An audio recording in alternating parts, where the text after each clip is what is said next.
that waffle. It was so nice. Yeah, dude. When I wore it, I loved it. Probably one of my new favorite pieces. Yeah. Yeah, Brady, you got a new piece of gear on. Did we receive that yet? Yep. We have them. It's on the website. It is? Yep. Go on Black Rock hoodie. When I wore it in Mexico on the Mexicoos giveaway, when I was wearing the prototype, I absolutely loved it. I think it's awesome. Yeah, I was wearing the prototype traveling around when I was bear hunting this spring. It's kind of a nice weight. It's like a perfect weight, good fleece hoodie. It's not it's not as heavy as like a sick core heavyweight hoodie, but it's just enough that it's a great mid layer. No, it's my favorite feature. What? Thumb holes? Thumb holes on it. Yeah, And the do you like sleeves are thumb long holes? enough they don't cut into your Yeah. hand. Yeah, that's always the hard part when I you made have sure on that long one. arms. Is Yeah. like you do that and it really cuts in. Yeah. And you can't do it like Your all hands day. get sore. You ever notice that? Your hands get real sore. They get like numb kind of. Yeah. And I've had mine through the washing machine about 40 times and the dryer, and I haven't had any issues with it shrinking. You dry these? I do, yeah. Just I try it wore out. it for a week without washing it and didn't have any issues in that way. So it's nice to know you can wash it too. Yeah. Yeah, the thing's awesome. Hey man, when you got pumped 5 we have people that. in a household and you're running laundry through that sucker, You just run it it's through. whatever goes in the dryer goes in the dryer. I mean, it's pretty rare when I'm separating them all out. I try to, like, I like hanging almost everything. me What too. do we call that one? What's the name of it? The Black Rock hoodie. Black Rock. Yeah. That's my new favorite. Yeah, and you got a new T-shirt. I saw today. Yeah, got the new T-shirt on right now. I was looking to see if that's on the website. That's also on the website. It is? Yeah. It must be on the website since Yeah, yesterday then. I love this T-shirt. They're calling that the Bugle Skull T-shirt. Yeah. It was cool. I saw Dave Barnett had posted about it today. So Dave Barnett that works here on our designed it. insider team. Yeah, he did the graphic for it, which I don't know if you can see the graphic. You have to show it maybe at the end, but the graphic on the back is cool. Yeah. Only got so many Septembers. Yeah. Actually, can I see it real quick? Do you care? No. I just want to see it. See that diaphragm call in his mouth? Yeah. That was my little addition. I was like, Oh. yeah. I was like, you know what'd be sick is a little diaphragm call. That was your addition. I remember that in the Slack channel. Yeah. I love this. It's a cool T-shirt. Cool graphic. Yeah. And we got tons of new stuff. So we got new hats too. You got the aerator. Yeah. You got the classic softy, the 2.0, I guess, which we've You got got the now. 2.0 and the camo. The And approach camo. This one's really nice. And we have the runner, the 5-panel Yeah, runner, the and Summit. the approach camo in too. I black love it. and that camo. This hat right here, everybody always wants that hat. Everywhere we go. Everywhere Everyone wants I've given more of these away off my head. it. Yeah, you gave it to what? Cody Alford? Yeah. Yeah. Guy's Yeah. a stud, first of all. So thank you for wearing that, Cody Alford. That's Yeah. awesome. Yeah, I had one kicking around, so I just popped in and gave it to him, and he's been rocking it ever since. So, Give the hat off your head. Yeah. yeah, he's funny. He's like, none of these hats will ever fit me because I had a huge head. And I was like, it doesn't look too big, you know. Yeah. But yeah, he popped it on, looked good on him. Softy 2.0s, for whatever reason, have fit small to big heads very well. It only gets, the thing about the softy is it gets better. The more you wear it, the better it gets. I agree. Like you Fits run better. it, you run in that hat, and then you run it through a washing machine And or it starts whatever. to fit It better. starts to fit better. Yeah, it's collapsible, folds. Yeah. No real structure to it other than the foam. So that's a sick hat. I dig it. I know that. Yeah, did you guys get unpacked? No. Kind of. You're not. We're back. We're gonna do a recap of the Sig Arc games. Let's hit a promo first. Okay, we can do promo. We got yelled at. Oh, actually, I have something exciting I want to do. Okay. Yeah, so promo, we'll hit promo first. So you can use the promo code podcast if you want to sign up for a goHUNT Insider account. Still a lot of opportunity. There's a bunch of draw results that have come out. I saw Arizona credit cards are getting hit today for mule deer and sheep. Hopefully, I don't ever check mine. It's like bad juju. I don't check to mine either. it. I avoid it. Yeah, so I'm hoping to see success for a sheep tag. I mean, Ethan drew a sheep tag, right? He did. I'm not going to say who it is, but I have a very close friend who sent me a text message this morning. So it's either him or his boys. Sheep? It's a good tag. No it's way. a very good tag. That's awesome. He doesn't know who it is yet, but it's one of either him or his boys. That's awesome. But yeah, there's still time. I mean, there's still OTC tags. I'm going to do a Q&A later today specific to elk, and there's still opportunities to do over-the-counter elk hunts. You've got states like Utah, which will have some tags that'll go on sale in July. You've got Oregon, Washington. You got Colorado. Looks like Colorado might be the last year to do OTC as a non-resident, so you might want to capitalize on it if you don't have a tag in Colorado. Bullshit. There's also a lot of secondary draws coming up. Alternate list still going on. Montana. You got Turn-back tags. First come, first serve in Nevada here coming up in July. Lots of ways to get tags. Yep. So use that promo code podcast. Sign up for a goHUNT Insider account. You're going to get draw odds, filtering. You're going to get all the application strategy articles. You also get goHUNT maps. and you get access to all those leftover articles, the how-tos, because sometimes they're a little complicated, and I walk through how to research ahead of time, so you know when those dates come, those tags are going to be sold instantly for some of those, how to research and figure out the tags ahead of time, so that when it's open, pick up a tag. So you're also going to get $50 back in the goHUNT gear shop if you sign up with the promo code podcast, which you can use that $50 towards anything that you want in the gear shop. Feels like gear buying season. It is gear buying season. Right? Yeah, There's like for sure. tying up the loose ends, just picking up a few things here and there. So good opportunity. If you're not dialed by August 1st, what are you doing? You know? This is the time I start picking up all my like freeze dried, all my bars, my food. Like I don't like waiting, but a lot of times I do end up waiting. So this year I'm trying to get more of it done right now, and then obviously I'll be trickling some later. But like I'm trying to buy my bulk now. Yeah, because it never goes bad. That's good. No, that's true. It's freeze dries will last true. 30-some years. So yeah, there you go. Might as well buy it when it's in stock and just throw it in my bin. Do you know one I always wait on and then I can never get them is like the little Ignite trail packs. Oh yeah. Those little Mountain Ops Ignite trail packs, like the individual servings, you can just dump them in a water bottle. It seems like I always wait, and then I'm limited to like essentially nothing, or the worst flavor that they offer. I'm an which still isn't Apex bad, nutrition guy, and I'm doing the same right now. I'm stashing cords of Apex. Yeah. That's funny that you said that. I need to be better about getting ahead of that, because it always slaps me in the face. It'll be like 2 days before the opener, and I'm like, oh, shit. I need this. You need the bars. What am I going to eat? Sold out because everyone else is buying. I try to be ready by August. That's always my goal. August 1. Yeah. I don't always make it, but like that's when I try to be fully dialed. Gotcha. So yeah, use the promo code podcast, get an insider account, get $50 back. Also, as part of this is the exciting part. We have a winner for our May giveaway that we did. Let's go. So if you guys signed up for a goHUNT insider account, use the promo code podcast. We're going to do a random giveaway for a $500 goHUNT gift card to the shop. We have a winner. His name is Blake Nolan. That's a great name. Blake Nolan. My brother's name. Yeah. Yes. Congratulations. Well, at least we had one person sign up using the promo code we podcast. had many, but we had one winner who's the proud owner of a brand new $500 gift card to the goHUNT gear shop. Instantly my mind goes to like, oh, what would I buy if I had $500? But there's a lot of options. I was cruising around, so I don't know if people aren't aware, but if you go to the goHUNT gear shop and you click on the like recently added, that's my favorite tab. Me too. You just run through that, but I mean it's I know a guy here, so I typically have everything that we've had in stock. Yeah, so they've got like 20 pages deep of new product added, including like Faru packs, which I've heard have been just blowing off the shelves. They've been doing really well. They've been doing real well. And for good reason. For good reason, yeah. They make a phenomenal pack. Yeah, American made. That little Kafaru Deluxe hip quiver for archery. Everybody ought to have one of those. A nice little filled Thing's quiver. Awesome. Yeah, I saw so many people had them at art games. You want to know the one thing I told myself to not forget for the art games? Oh, I had one. You could have used mine. You know the one thing I did forget for the art games? That little hip quiver.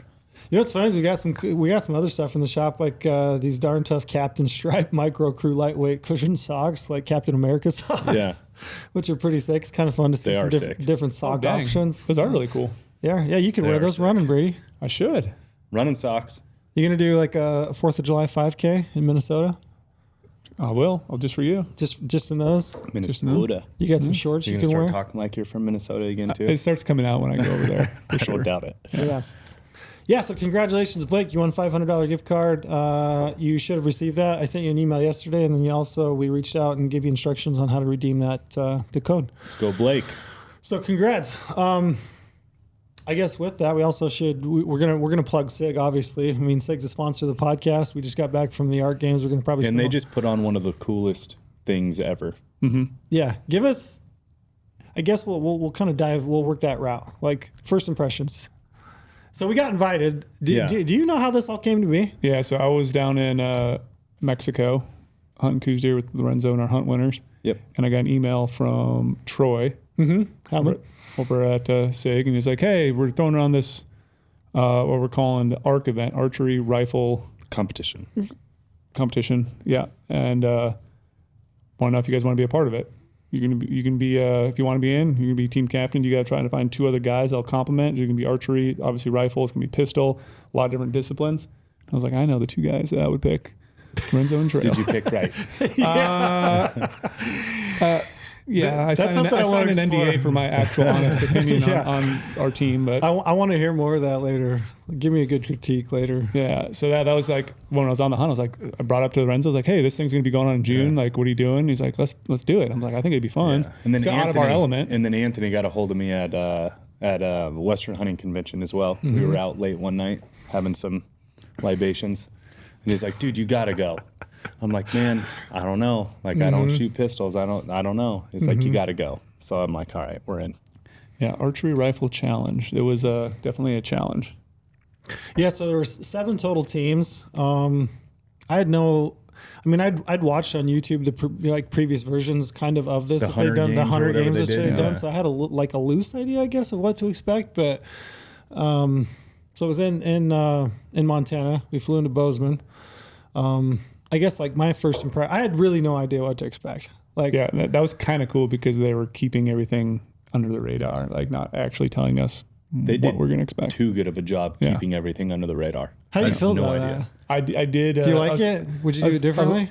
I was a little bit like, kind of like, oh, I wish I knew exactly what to practice or what the disciplines would be or distances or how to do things. But once I started seeing what we were going through, I liked that we were kept in the dark. I do like that a lot. Yeah. Because then allowed, like we'll get into later, like the strategy side of it. We could strategize real time. On the Like, fly. And that's very similar to on a hunt. You have a situation present in front of you, and you have to real time figure out how we're going to go approach that and try to get that animal. So like that's kind of like that crossover, I guess, that they wanted to do. Yeah, I have mixed feelings. Me too. Yeah, part of it I would have loved to have like had a little bit of a heads up on some ideas of like just what to practice, but then I also understand that that's kind of the gist of the competition, right? Is like figuring out on the fly and putting yourself in uncomfortable situations and then seeing how you adapt. I think probably any reservations that I had of wishing that things had been a little bit different, that it's mostly just that I'd have been more prepared on my own. Yeah, I don't do well. I was telling you guys this while we were there, with feeling unprepared. Like I don't, you know what I mean? Like when I'm trying to compete and then I try to like mentally bully it or you know what I mean? Like try to force things and get ahead of it when I'm just unprepared, and it never turns out right, It'd be which like- is exactly what happened. It'd be like going to hunting a new species in a new area, in a new terrain that you never That I did experienced zero before. research And on, you did zero zero research. process on, zero Yeah. anything, did not prepare, just showed up, just Yeah. like blindly showed And up. that's And why I can't stand that. When we do those hunting situations, we research the heck like out of it. crazy. Do everything we can to know all Yeah. about the animal, the terrain. Practice exactly for Yeah. what I'm gonna do. Like It is interesting. So as we were flying back, I was kind of reflecting on the way that I felt post, and then as it relates to hunting, and it was very much the same feeling I had when I have gone on hunts in new environments for new species that I don't feel familiar with. There's a period of time that it usually takes me to like start to figure things out to a point like where I should be here. This is when I need to be, in this certain location. This is the direction I should be looking. This is how a stalk should look like. This is the time it's going to take. Like it takes me time to figure it out. And I had that same feeling on the post arc. I was like, yeah, I felt like I didn't have quite enough time to like get myself into the groove, I agree. which is the point of it, right? Yeah, Yeah. definitely the point. I mean, their whole thing was like just being uncomfortable about the whole thing, and I definitely was. So Yeah. they succeeded, like wildly succeeded as far as I go. Yeah, and that was one of the lessons. And I we talked about it. None of us have ever done any competition shooting.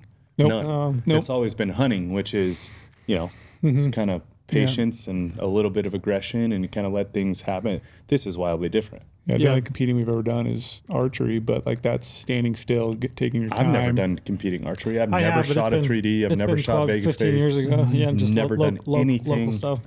Weaponry competition based. Yeah, very new environment for sure for all three of us. Yeah. Yeah, flying in was awesome. I mean, just from a pure, logistics standpoint, I was blown away with like how well the thing was executed and ran. Yeah. I mean, we show up. I think we were the first team there. We didn't finish first, but we were the first team there. It counts for something. Counts for something. That was Brady. I remember when Brady was like, "Hey, we need to book flights." He's like, "We should plan being there a little early, depending on what they got planned." So we were there plenty early. We were plenty early. That morning was not fun getting to the airport. But You guys were so early, I refused to be on that same flight. I said no. Yeah. I took my own flight. Yeah, we were so early. We flew out of Vegas at 6 a.m. And so, yeah, I stayed in Cedar that night. I think I got up at 1:30 in the morning and then drove to Vegas and caught a 6 a.m. flight. Did we barely make our flight? Barely made our flight. I mean, like a whisker. And we were there 2 hours and 15 minutes early in Vegas. two but hours. we had a lot of weapons to check. That always but adds. Still, 2 hours and 15 minutes early usually gets you by with the weapon. I've done this enough to know that. But for whatever reason, a Monday flight in Vegas was just being Vegas is out of control. The last 2 times I've flown out of Vegas has been a 6 a.m. flight, and it's been 2 hours. Yeah. We are overtaken. We are overrun with people. We need to build out everything bigger. But at least the thing that kind of helps is like maybe this can continue through the fall. So if anyone is flying with a weapon, maybe a lesson learned is maybe go 2.5 hours, maybe go 3 hours with the weapon. Just go get some food. Hang out. Yeah. Hang out on the food court. Do some work. Yeah, just come to Vegas and get a room the night before instead of driving. Even any airport, any airport in general, There you go, like Trail. you get there 3 Learn hours that. early. Yeah, I felt really bad. We had this couple in front of us. They were from California, and the line for TSA was I don't feel bad for them if they're from California. Nice couple, but it was super long line, right? And I could see this guy just sweating. You know, he was like, checking his watch, and I don't know if we're gonna make it. And he turns around at one point and is like, "What time's your guys' flight?" And I'm like, 6:15. You know, he's like, "Ours is 6. Do you think we'll make it?" And I'm like, "Yeah, I think you'll make it." You know, we get up to the front and it's like borderline. He's probably going to make it. And he gets to the TSA agent and hands him his information. And the guy's like, "You're in the wrong gate." Oh no. Yeah. Yeah. Okay, all that line. I do feel bad for him. Then. He's like, you're in the wrong gate. So they'd waited probably 40 minutes, I would say, in the TSA line to find out they're in the wrong to get to the gate, find that they're at the wrong gate, and then miss their original flight sure. Okay, I do feel bad for him. That sucks. I felt kind of bad for him, but pulling into camps, they had wall tents set up for every single team plus staff. I remember walking into the tent. They had like cots. They had brand new Stone Glacier quilts. They had Neo Air Thermarest X-Therm pads for everybody. They had camp pillows. They had a swag bag which had a Montana knife. They had headlamps, like a lantern, Sweet hoodie, sweatshirt. sweet hoodie. Yeah, sweet hoodie. Just like hooked up. Yeah. Hooked up. Even just walking down that row and seeing all the wall tents, seeing all the flags, all the team names. Like they even had the little what do you call them? Solar powered little lights outside. So at night they were all like, everything was lit up. They had like lawn chairs for everybody sitting out in front of their tent, which is probably my favorite part. Like looking back on it, camp. Just like hanging out at camp, sitting across with the guys across from us, and just hanging out, shooting shit, getting to know everyone, getting to know people, getting to see different people's backgrounds. That was my favorite part as well. So that was super cool. But as far as an event goes, man, it was just a tight ship. they had it dialed. All I could think about the entire time was the logistics that it took. They had 25 full-time SIG staff, like people from either New Hampshire or Oregon, where was there? They have another. New Hampshire. There's another one though, New Hampshire, Oregon, and then one other place because I asked where they were all from. So 3 different places around the country. They had 25 staff there to pull this thing off, and that's what is logistically complicated as it all was. I mean, that's what it took, and they did an incredible job. That's all I could think about was how they pulled it off. And then once you start going through the courses, you realize how all those had to be dialed because you have weapons, you're shooting, make sure the right directions, all the side-by-side rentals, the food, like breakfast in the morning, coffee. And then they had to flip those in the middle, the end of the first day. To charge them all up. To get get things changed up for day 2. Yeah. And then do a night shoot one of the days too, which we'll talk about. So man, we crushed that night shoot. Oh, we crushed that night shoot. You know what though? I reflected on that. I am very proud that we absolutely fucking sucked at night. Because you're not supposed to be good at night if you're a hunter. So I'm proud about that. How many rounds have you put down range at night? 0. Me zero. Absolutely 0. I don't know how many I shot that night, but that's the extent of what I've shot. Trust me, I remember because I was counting how much rounds I would get. Come on. Because you're burning them all. Come on. We won't. There's a time and a place where you just got to grab him by the shoulder, and just pull him out and just say, you know what? I'm like, Trail, you're burning some rounds. Last round on the bench, man. Like, I can't see and bring rounds. I'm like, get out, Take a seat Trail. at the end of the bench. Yeah. We pulled in Monday. We all I got to camp a little later than you guys. Everyone, it was cool. We were all shooting bows. Yep. Well, shooting bows. And they had like a welcome dinner that night. Yeah, right? Man. They had bear tacos. Bear tacos. It was really good. Bear and venison tacos, which I heard through the grapevine that all that meat was actually bear. They just said you get 2 options, but really it was all bear meat. I thought it was good. That's what I heard. I loved it because I felt like I was right in my element eating bear meat because I eat bear meat pretty much every day. In your element. I was excited to try it. I thought it was good. It was really good. Yeah, and they had a campfire. They had targets, archery targets set up. People could sit out and shoot. And it's tough when you're up there. Man, it's tough not to crave that northern, like Montana, Wyoming landscape. It's the best on a sunset, and the sunset is at 9:45 at night. It's amazing. Yeah, in the summer.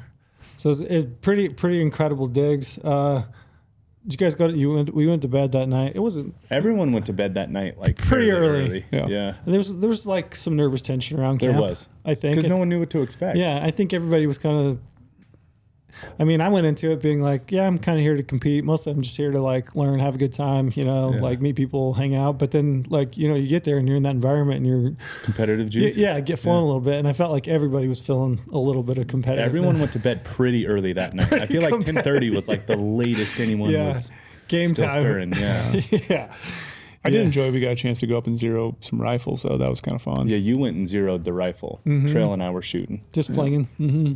And my confidence was high too because I was seeing how other teams were not having their zero set. Yeah. And I was like, oh, okay. Like their cross rifles, they didn't like maybe shoot them enough before they brought them.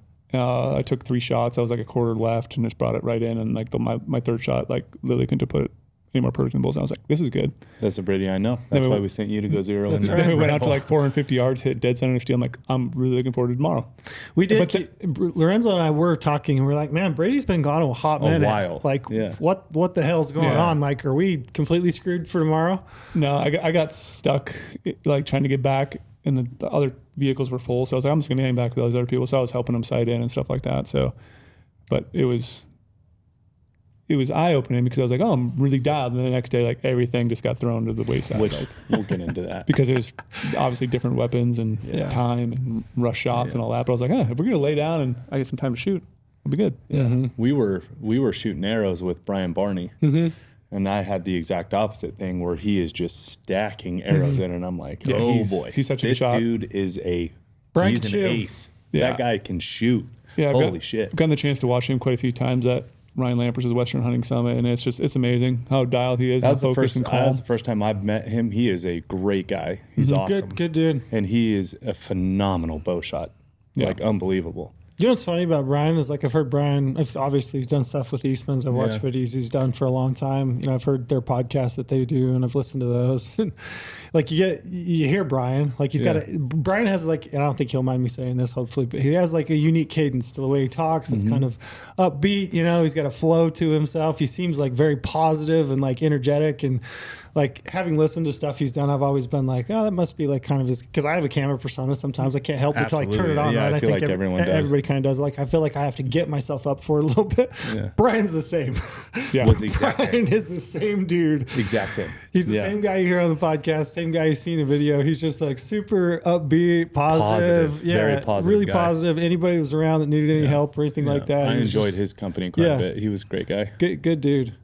Yeah. I don't know what it is with all these bow hunters that are all like, good people. I mean, they're good folks, but like if you look at the upper echelon of guys that are really good at bow hunting, they're all about 5'7". Yeah. And just like they're all runners. They're all built. They look like a carbon copy of each other. That actually is a good. That kind is of funny. Good takeaway. I was just looking at him and I'm thinking like, okay, you got Brian Barney, you got South Cox, you got Cam, you got a bunch of these guys that you could basically walk through the same mold, the same cutout. Very good takeaway. Built to bow hunt for sure. But yeah, that guy was I came home. I mean, since I came home, yesterday, just threw on some different. I'm always tinkering with my bow anyway, but I'm like, I'm gonna throw a 12 or 15 inch bar on the back bar and throw, 8 ounces of weight, just see what it feels like. So it was fun to shoot with him and just see what he does. Try some different things. Yeah, yeah, good dude. So we started first day. Everybody was kind of up and at 'em. Breakfast 6 a.m. Had some breakfast. Which breakfast was World's great. Biggest breakfast sandwiches, by the way. Yeah. I can't remember where we got those from in Bozeman, but like whoever's serving breakfast sandwiches that are that size. Yeah. Yeah. I know breakfast is important, but not that important. They're so filling. They were really good though. Subway equivalent of a breakfast sandwich, right? Foot long. The foot long. Yeah. White bread stuffed full of bacon, mushrooms, cheese, eggs. But here's the thing. I only ate half of one because I'm like, damn, I'm not trying to bog myself down first thing in the morning. Turns out we kind of needed it with how physical everything was. Yeah. We didn't have time to eat. No. Pretty. Like that was the meal. It was full tilt. Yeah. Once you got going on stages, you're going. Yeah. And we started on stage 2 of the 7. Yeah. Yeah, we want to jump into that. So essentially, like we started at the bottom of the mountain. We started at the bottom of the mountain, stage 2 of 7. Yeah, I guess you couldn't really start any lower. The last stage we did, everybody took side by sides down to Correct. At the end. So you literally couldn't start any lower from the hike. So we pretty much hiked. Bad draw. Hiked the length of the course. Some guys got to start at the top. And we'll get into that later. Starting at the top was very advantageous for those folks. Yeah. We had a bad draw. It's like golf, you know what I mean? If you draw that early tee time or late tee time, it's just bad draw. Yeah, so first stage they called Town Mound, which is a prairie Pound Town. That's what we called it. Yeah, they flipped it. Town Mound, Pound Town. Pound Town. Yeah, it was 50 steel prairie dog targets. Yep. 3 guys on the guns. Do you remember the kind of gun? 40 rounds apiece. It's one of the MCX Spears, I believe it was. 40 rounds with a semi-auto. Semi-auto. 40 rounds apiece. 40 rounds apiece. So you basically started, ran down. Ran about 100 yards. 100 yards maybe. Plop down, get prone. 10-minute time cap. Shoot as many prairie dogs as you could. And this one we had to shoot off a tripod. But in the rules, it didn't state you had to shoot standing up. So we used it as a bipod, basically. Yeah. And then, that's what we did. That's right. We did. I forgot that. Gun had to be attached. And so, didn't say you didn't, most people might have stood up or kneeled on it, but we're like, hey, you can slay this thing all the way down. The rule said the gun had to be attached. Didn't say how you had to shoot off. It just said how you had to be attached.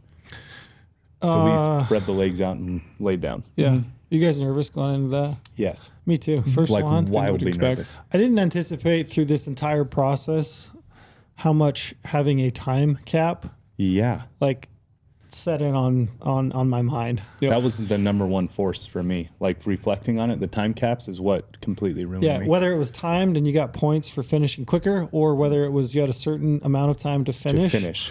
Yeah. And the hard part for me too was dealing with ammo management.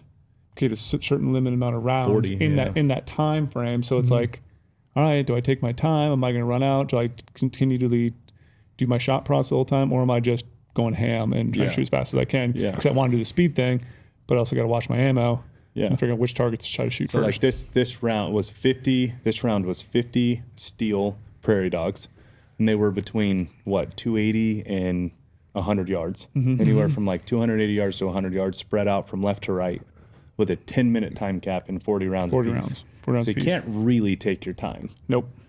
So we ended up going ham. Yeah. Going hard. Yeah. I mean, throughout this whole thing, I felt slow.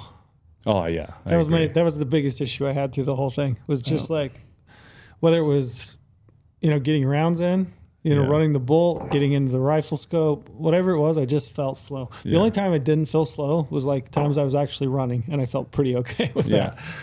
Which is where we actually ended up doing probably the best. That was all of our best scores. Yeah. Anytime we were actually physically running, we did really well. We did the best. Brady, any thoughts on Pound Town?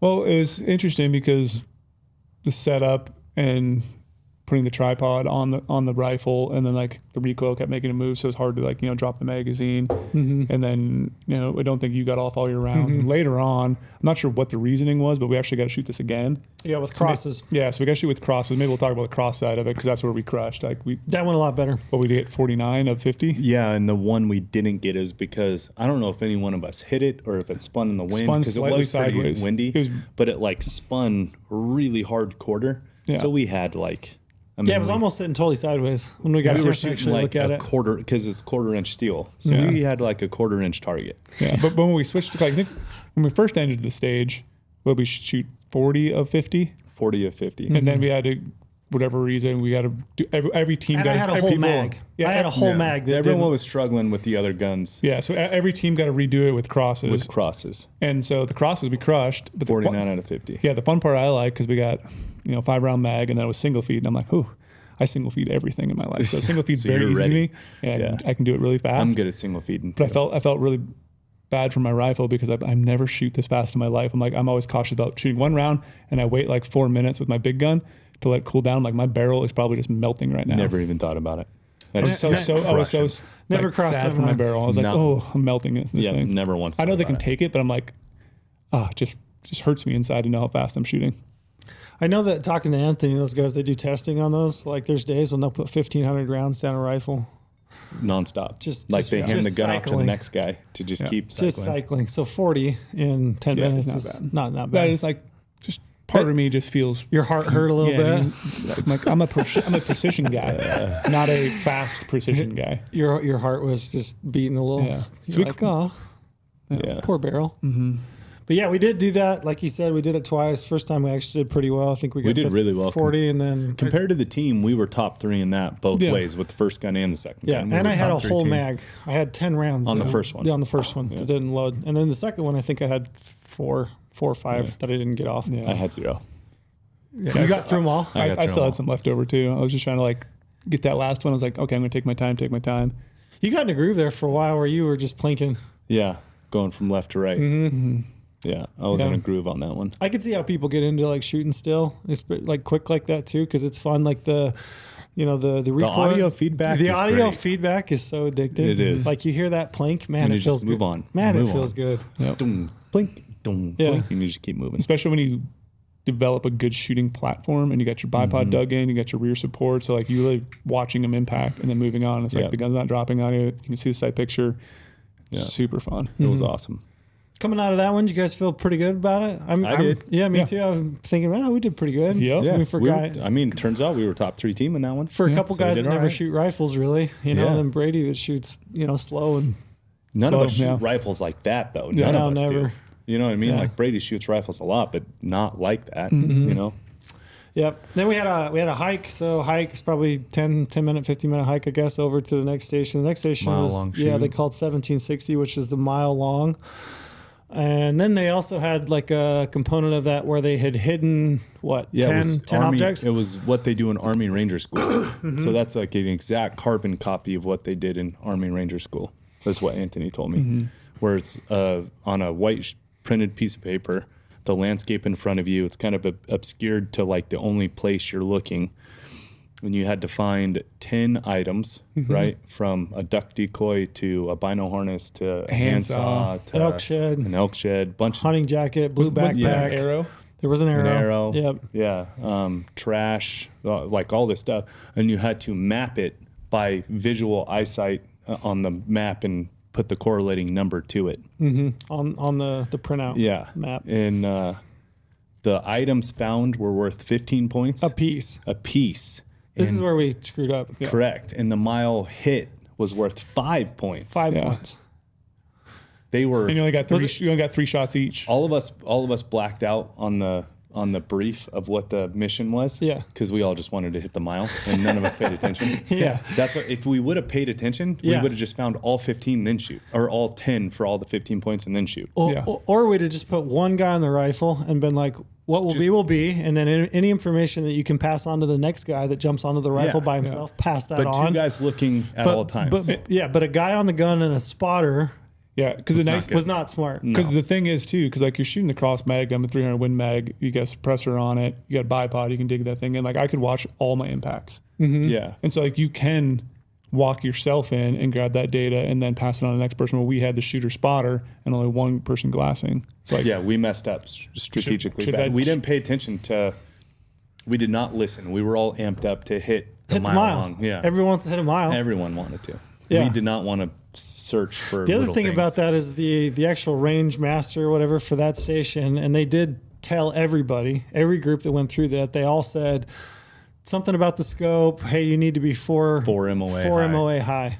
Figure out the rest. Yeah, because the scope was maxed out, and you should use a reticle and hold 4 high. Yeah, and so Brady touches the first one off, and nothing. Nothing. Nobody even saw it. No one saw it. And then.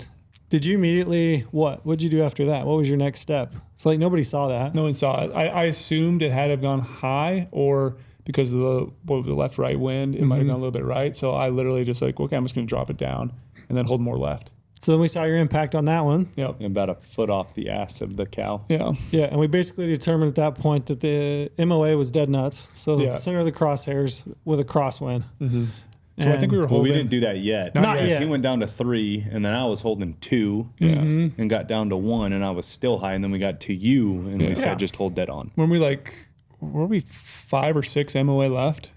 Seven. We were 7 with him. 7 MOA left. Yeah. Well, it took us your 3 shots and my 3 shots to just get vertically dialed, and then with him, and that was the other thing. Thinking back on it, as I processed this, that was another dumb thing that we probably did. Was we probably should have put our best long range shooter last. Correct. Yeah. The anchor.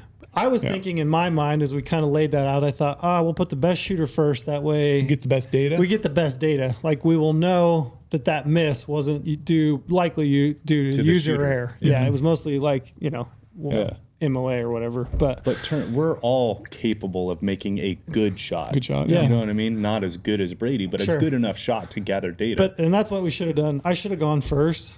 And passed on anything that I learned to you guys. Yeah. And you guys should have spent, the 2 of you, just finding objects. Yeah. Because we found 9 of the 10. I think we found 8. Yeah, was it 8 of the 10? 8 of the 10. I think we found 8. Right. We missed final harness and no trash. Yeah. So I guess long and short of it, we each took 3 shots. My last 2, they said, I don't know. You're dang close. We're right there. They said it was like 1 right underneath it and then 1 just a hair left. Yep. I did hear through the grapevine that there was only 2 people of the 21 shooters that were in the competition that actually hit it. Yep. Wind was ripping, and it was difficult to collect the right data. And that's what's hard too about passing on from one shooter to the next, because you want to be super fast because those shooting conditions are going to change. Yeah. Your 3 shots compared to the next person, how fast they can get on the gun, acquire the target. Yeah, because you said somebody shot and felt like they hit right? Like, and then somebody hit left. Like way left. And it just the felt wind like, was doing funky conditions mountain stuff. Yeah. Yeah. We were shooting across an entire canyon and bowl and then out into a flat. Mm-hmm. That was, the wind was doing some weird stuff. I was actually trying to think on the way home if I can remember taking a mile shot.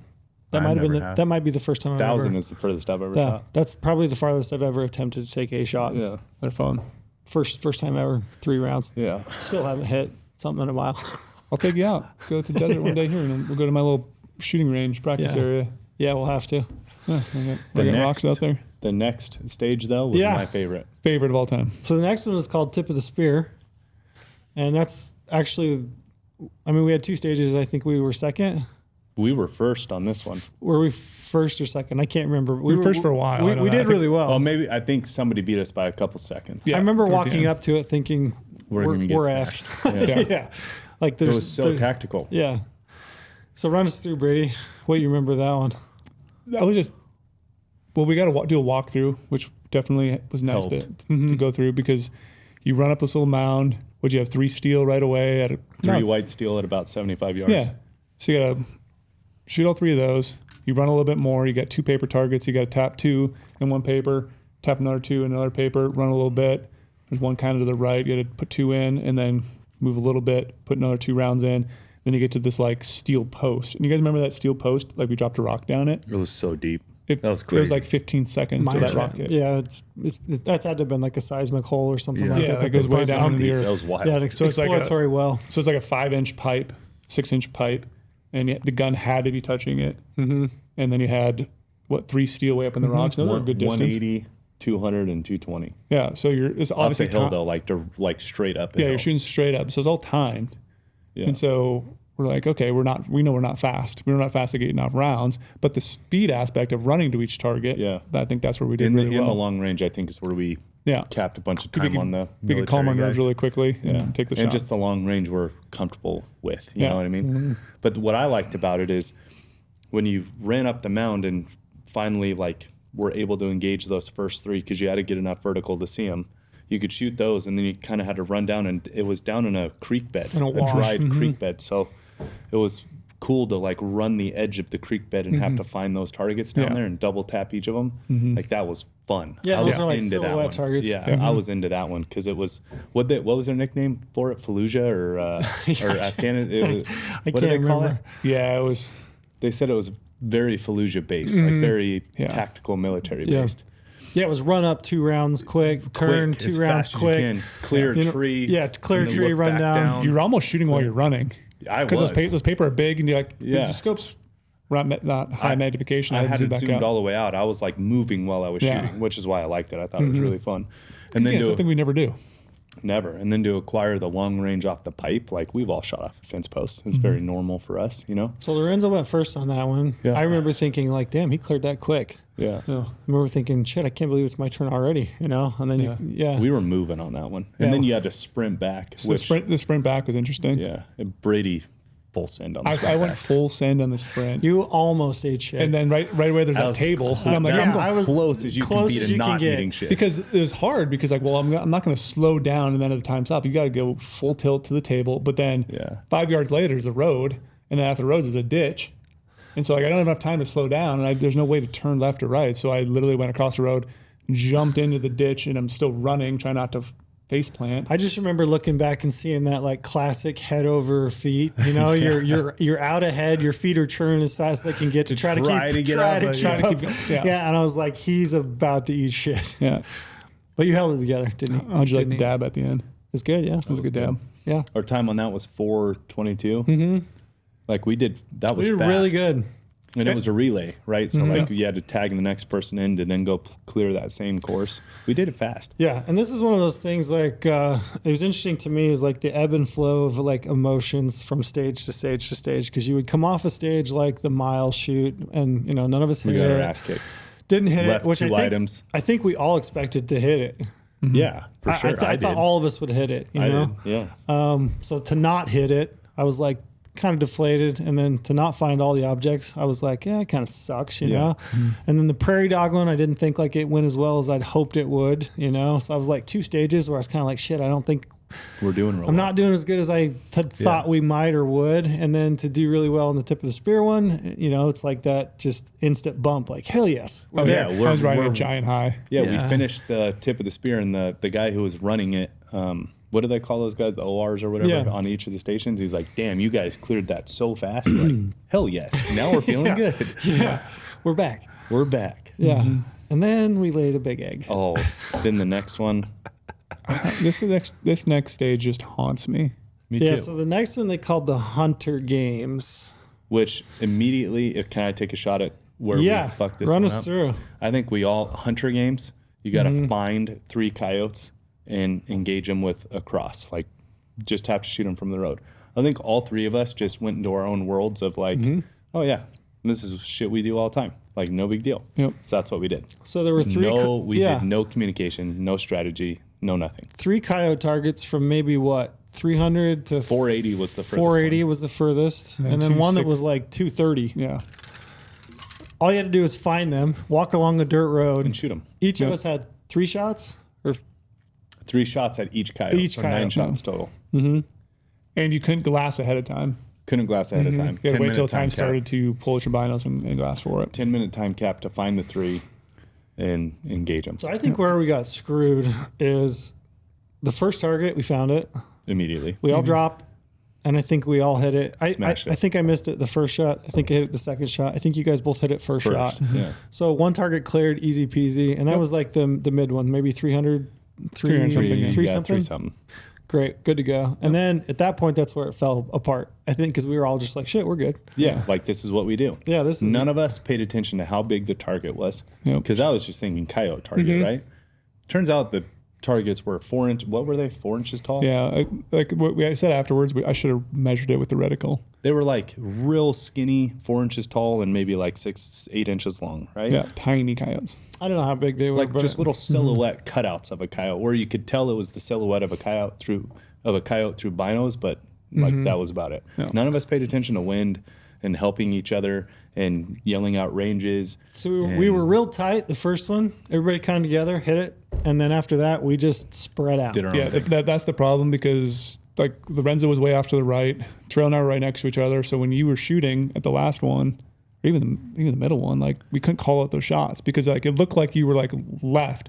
It looked like I was shooting right through it. I couldn't figure out what was going on. Yeah, but I'm like, oh, it looks left. But you were like, no, it looked high. It's like we were not behind each other. We should have we had so much time, but we were concerned about the time things. We're not used to time. It was a 10-minute time cap. We literally should have had a shooter standing up behind you and really taking watching our the time bullet. and getting an accurate range instead of just like, oh, I think he's 380 or whatever. Well, then the other thing the other thought that I had, and kind of as it relates to the hunting situation, is that I don't think we took our first round seriously. It was just like, okay, it was so easy. Dial, put it in the scope, crosshairs, squeeze it, pull the, what do you call it? Press the trigger.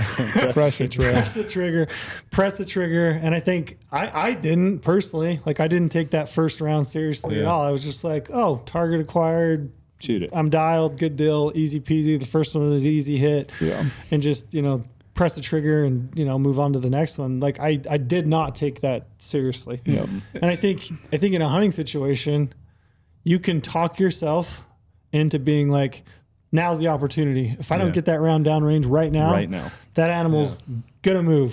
Sporadically he may win me or see me or whatever it might be, and he's gonna be gone. Like I have to get this downrange, and that's kind of how that felt. Like, oh, I'm 10-minute time crunch. I gotta get the target hit. I've got it found. I just got to get the round. Well, and then you downrange. got time bonuses for finishing fast too. Yeah. It's like you got bonused on how much time you had left. So we're like, but more importantly, would have been myself. to hit it. Hit it. But for me, I'm like, oh, I'm gonna get this done in 5 minutes. Like get tons of points for time bonus.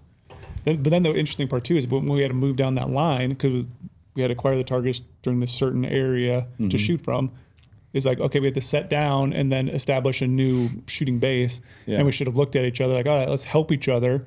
Correct. Maybe other people divvy up some gear so we can get a good rear rest, so we can shoot properly. I did not have a rear rest at all. So it was really like, we're it's close. So we're at the butt like this, Yeah, I should have paid attention to how small the steel was. Like I said, measuring with the reticle.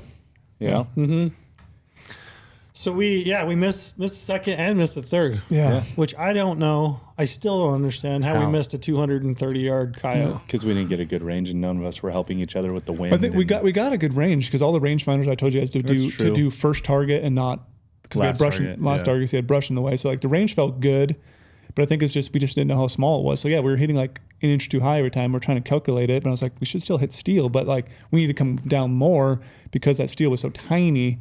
Yeah. And we had a little bit of wind and all those things going on. Like none of us were standing behind each other. So like we really didn't know. Like I was trying to look through my scope for you guys, but I should have got out of my scope and pulled my 16s out and got behind you. Went over the shoulder. Yeah. All I know is we completely shit the bed. And this is the one we should have done well at. On that stage. Literally said Hunter Games. What are we? We're hunters. I think we all took that for granted, though. It's like just the name was like, yep, okay, there we go. I was not proud of myself. All I know and is I was thinking coyote, though. Like, again, just speaking for myself, like a 25 I never coyote. looked at how small the targets were. Like, I never did the math on how small they were. Well, I just was comparing that to, and we'll talk about it here in a minute, but the second to last stage that first day, which was the single shot shuffle, we were shooting a 200-yard target. That still was not all that big, and we were knocking the shit out of it. Yeah. Pounding it. Yeah, I think that was a 6-inch by 6-inch steel plate. Yeah, I kept thinking back, like, how on God's green earth did we miss those freaking coyotes? No back rest. Yeah, just didn't do, and just didn't take it. Just didn't take it into mind. Yeah. I think we all felt super deflated. I know. I was after crushed that. after I was that just one. like, my, gosh, I broke after that one. I was broke after that one. Yeah. Especially after doing so well on tip of the spear, which is not our element at all. And then going into this, we're like, oh yeah, we got this one. This is when we're going to make up a lot of ground on people. And then we lost all the ground. Yeah. Well, then to compound that, next stage, the mover. Yeah, bust a move, they called it, which is 450 yard. Something like that, yeah. With a moving... A target that moved back and forth between two posts that were maybe 50, 80 yards apart. Yeah. We got 5 shots apiece. Mm-hmm. You had to shoot it between those posts at some point. And you couldn't wait to stop and transition to go back the other direction. You had to shoot it up full speed in the middle of the track. Yep. And this is another one of those where it was individual. So guy would shoot, we'd have a call, guy calling, and then another person had to shoot a pistol and hit a target if you missed to clear him back before the rifle shooter could shoot again at the mover. This is another one where I think we should have flipped the script on order. 100%. Like I should have gone first. 100%. Yeah, that's what's hard because we figured I should go first because I get maybe the best data. But then it's like towards the end, we could get that data eventually, and then maybe I just could go and clear it. Yeah. Like we'd get more points. Mm-hmm. So I think I can't remember, did I go third or second? You went second. Second. I went third. Yeah, so Brady, and that was another one where you walk up and the guy's like, hey, 5 inches off the lead and lead to the plate. You lead it about 5 inches. Yeah, that was nice. Our RO, he was able to tell us a little bit about it. It's like, yep. But it was completely incorrect. It was incorrect. Wildly incorrect. Which I think we've debated this. What's your guys' opinion? Do you think that was actually like good intel, or do you think that was the intel they were giving every single group to then put it on the group to figure out, assess it, figure it out, and make a judgment call? I think it was a rough baseline, and I think too, maybe we all shoot the rifles the same into the lead. Where, I guess I figured out it was a 2 MOA lead, and maybe it's just how we're holding the gun and how we're executing a shot too. Maybe it's technically not that much lead, but how we shoot is that lead. So I think it was purely bait. Yeah, I think it was here's the info that you get. Go figure it out. Yeah, I think they wanted you to miss and solve. I agree. That was my read on the whole weekend. Is they'd give you data, and it was like a kind of within the ballpark, so you could gather data from it and then make your own. Which call, I have no beef with. judgment. I think it's great. I think it's awesome that. But we didn't we weren't in that mindset though. But here's here's the worst thing though too. I've never shot a mover, but I've heard about movers and heard how to do this. I have the tools in front of me to calculate it. I have my Kestrel, and I have the Sig app. Like I have 2 tools I could calculate this move ahead of time. Like we had enough time, like during the brief in that 5-minute stage, I could have ran through the tools I had and calculate a move based on the 6.5 cross, and the speed we're going and the distance. I could have been like, hey guys, this is the hold we need to do. I could have done that, but since I got the 5-inch hold, we just I use that as gospel. Yeah. When I should have not trusted it and used the tools I had. Because I trust tools all the time. Because that's why I use them hunting. So that was another downside I was pissed off about. You know what felt weird about that stage for me? I think I hit 2 of 5. I think you did. You got I hit 1. Yeah, and Brady hit 1. You hit. Brady was 2. our guinea pig. Which is so dumb. Yeah, so dumb. Yeah, I'll say Brady was our guinea pig. We used him to dial in. Dial in. So Brady's first shot, I was like, oh, you're a foot left. I think it was like 2 feet left. 2 feet left, and then the next one was like a foot, and then you kept kind of walking it in, and then by your 5th shot, you were just off the edge. Yeah, I only hit 1. Yeah, and then I get in the gun, and you're like, hey, 2 MOA, and I'm like, okay. One of the weird things for me was, when you make an archery shot, right? So you're pulling into the back wall. You're kind of using that relaxation technique. That's how I shoot a bow. I try to anyway. Kind of a relaxation pull. Let your thumb drag, or if you're shooting a hinge, it's kind of like that tension activated. And I kind of look at the rifles the same way. I'm trying to squeeze through it, right? I'm not trying to punch a rifle at the trigger. exact right time. Yeah. That one was messing with my mind because I had to pull a trigger. Oh, I slammed the trigger on mine. I was slamming the trigger to try to time it. I couldn't move with it quick enough to where I thought it was going to be in the right spot. So it was basically I'm going to pick a spot where I'm 2 MOA. When it hits that, I'm going to pull it. Has to go off. Yeah. I'm going to pull the trigger. Yeah. And that was mentally. Yeah. I can't do it. I really struggle. Well, I was trying to swing on it like I do a shotgun, like all my waterfowl experience and all that. I was trying to swing with it, but with the gun buried in on a bipod and being that far, I'm like, this doesn't look like I'm not tracking how I want to. It was too stiff. So then I just started okay, now. Now. Yeah. And that goes totally against everything I ever talk about. Like, I don't like command shooting a rifle, but I command shot it as well. Yeah. I mean, I had to. They called it, what they call it, trapping it. You have to trap a mover with a rifle. So that's what it is the gun has to go off, shoot it. How did it make you feel about taking a shot on a moving animal? Yeah, I don't think I'll ever do it. I've never done it, and I'm not going to do it. I'm not doing it either. I've never done it, and I'm not. It just leads to prove to myself why I haven't done it. If there's any question to it, that pretty well solved it for me. Yeah, because every time I was sitting there, I was like, okay, if I shot that at a mule deer, that would have been guts, or that would have been in the backside. And it's like, that's not a good thing to do at an animal at 400 yards. That's not ethical at all. I'm not going to shoot a mover. Ever. Never. Yeah. I've never done Animal's that. going to be standing. They confirmed it for me. So, it was fun, but again, we got waxed on that one again. Yeah. Absolutely waxed. Yeah, I don't think other people did all that well either. Talking to them. A couple team, the team that hit the most was 9 out of the 15. No way. Yeah. Jeez. That was the number one team, was 9 out of 15. Wow. And I think the average What did they say the average 4 or 5, was? 4, which is what we had. I think it was 5 out of 15 was the average. And we had were 4. Because we had you go first. If we had you go third, we probably would have had 5 or 6 out of 15. Because then I would have learned the tips too about, okay, just hold the rifle steady and wait till it gets to 2 away and then touch it off. 5. And I could have maybe pressed the trigger instead of actually slamming on it. Yeah. Like if you hit your 2, I hit my 1, and you went 4 for 5, then we're above average right there. Yeah. We moved up after that. We had a long walk to the top of the ridge. Very long walk. That was the longest walk. Good long walk. Pull uphill the entire way. Yeah, and they Because then what we got, and this is important. I'm not trying to say that to like, we're working our asses off, but it's important to know that that was the longest hike and uphill the entire way to then do this stage. Yeah, you get to this stage they call the single shot shuffle. 3 S's. Which is normally what? Shoot, shovel, and shut up. That's where I'm from. Bayou County. But yeah, basically that was Brady loved that one, didn't he? Yeah. Oh gosh, I do love that one. Highway 89. Hey man, County, when you're from Bayou County, come on now. Yeah. Anyway, so this one was Sig Cross rifles. We had 3 targets. One was 200 yards. One was 400 yards. One was 600 yards. 600 yards was worth 6 points. I think I heard it was with 8 actually. 8 points. 8 points. 400 yards was 4 points. 6 points. Okay. Yep. How did I get this all wrong? And then the 200 was 2 points. Correct. Okay, so 2, 6, and 8. Yes. Okay, gotcha. And then basically what you had to do was run, maybe 200 yards? Yeah. 200 yards. 200 yard down. dash, maybe. It was 200 there, 200 back. 200 back, get a single bullet. Round. Single Out of a round. bucket. Yeah, load it, and then pick a target and shoot it. Yep. But you still have to, the 200 you didn't really have to range, you could figure it out, but like you have to range, establish a shooting position, dial, and then shoot. So like doing those longer ones, it's going to take more time, we figured. Well, this is another part of the bad draw, is by the time we got there, it was 4 in the afternoon. Wind was ripping. The wind was, and now we're at the mile long shot was down at the bottom, like mid to bottom of the mountain. Now we're at the top between hiking to all these things.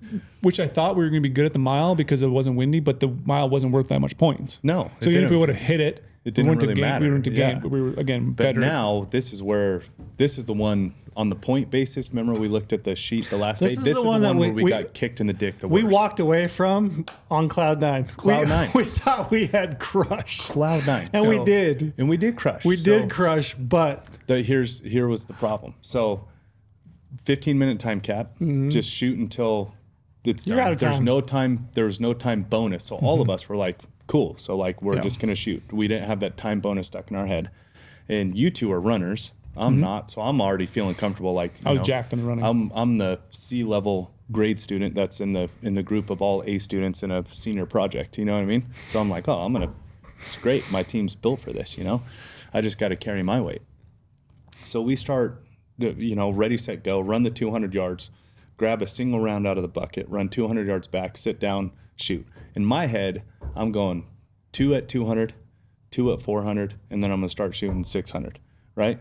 So I shoot my 2 at 200 and did great. You were pounding the 200 trail as well. I thought first round I'm gonna shoot 200 just to get one under my belt, get that little vote of confidence, I'm gonna do 2, that feedback, and then I'm gonna go to 4, 6. Yeah. I started at 4, so like I want to burn my first round at this and see if it's possible. Yeah.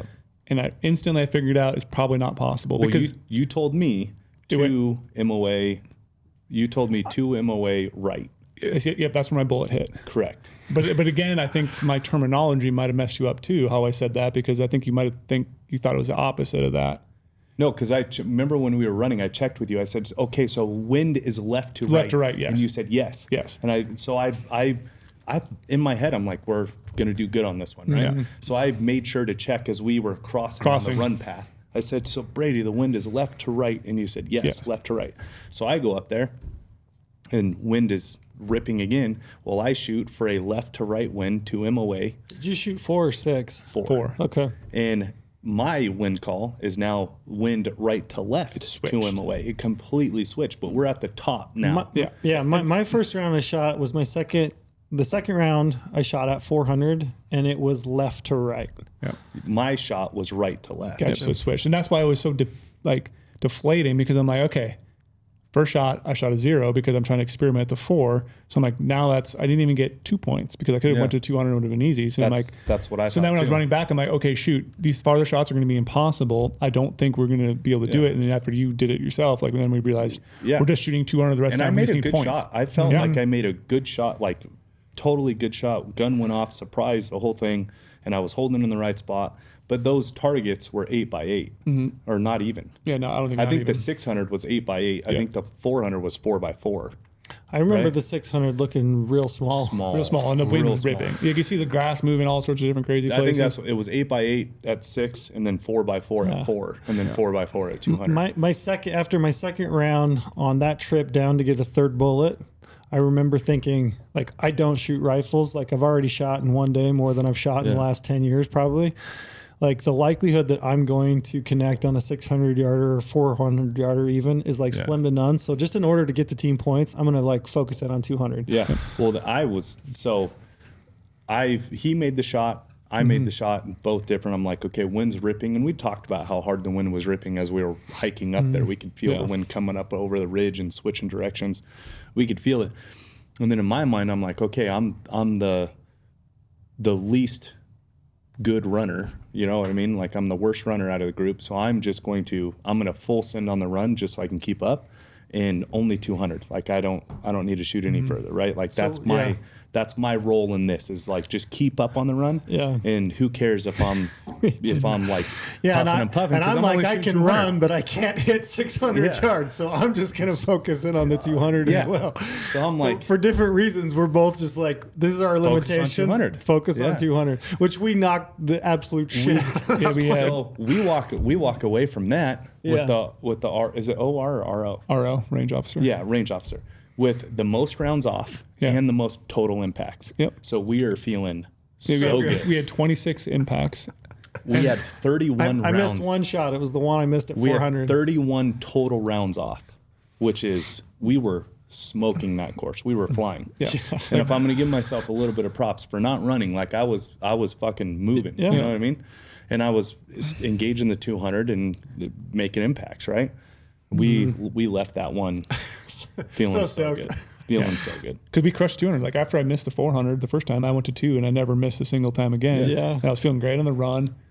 So like, I was gaining time. Even the RO was like, dude, you guys, that was a lot of shooting. Yeah. We're like, and Anthony was like, man, you guys crushed it. You guys ran your asses off. We were full send on that one. Yeah, like full sprint. And the funnest part to me was running and getting back and getting closer, jumping on the gun as fast as I can, get right behind it, taking that round in my hand, throwing it in, running the bolt smooth, touch off, instantly hearing that feedback. I'm like, this is awesome. Go back at the run, do it again. Like, I felt like getting on the gun and putting the round off was quick. I got into a really good groove of full send down and back, and I would pull up about 20 yards short, take 2 deep breaths, and walk that last 20. So by the time I got on the gun, I was settled, shoot. And I got into a really a good trance of that. I felt really good about it. Yeah, that was the best flow, I would say. We were in a flow state on that. Yeah, we were doing awesome. 31 total rounds, 26 impacts, the most rounds off and the most impacts of any team. So we were feeling. Until we got back that night and heard the total scores. Because this is where, again, you can't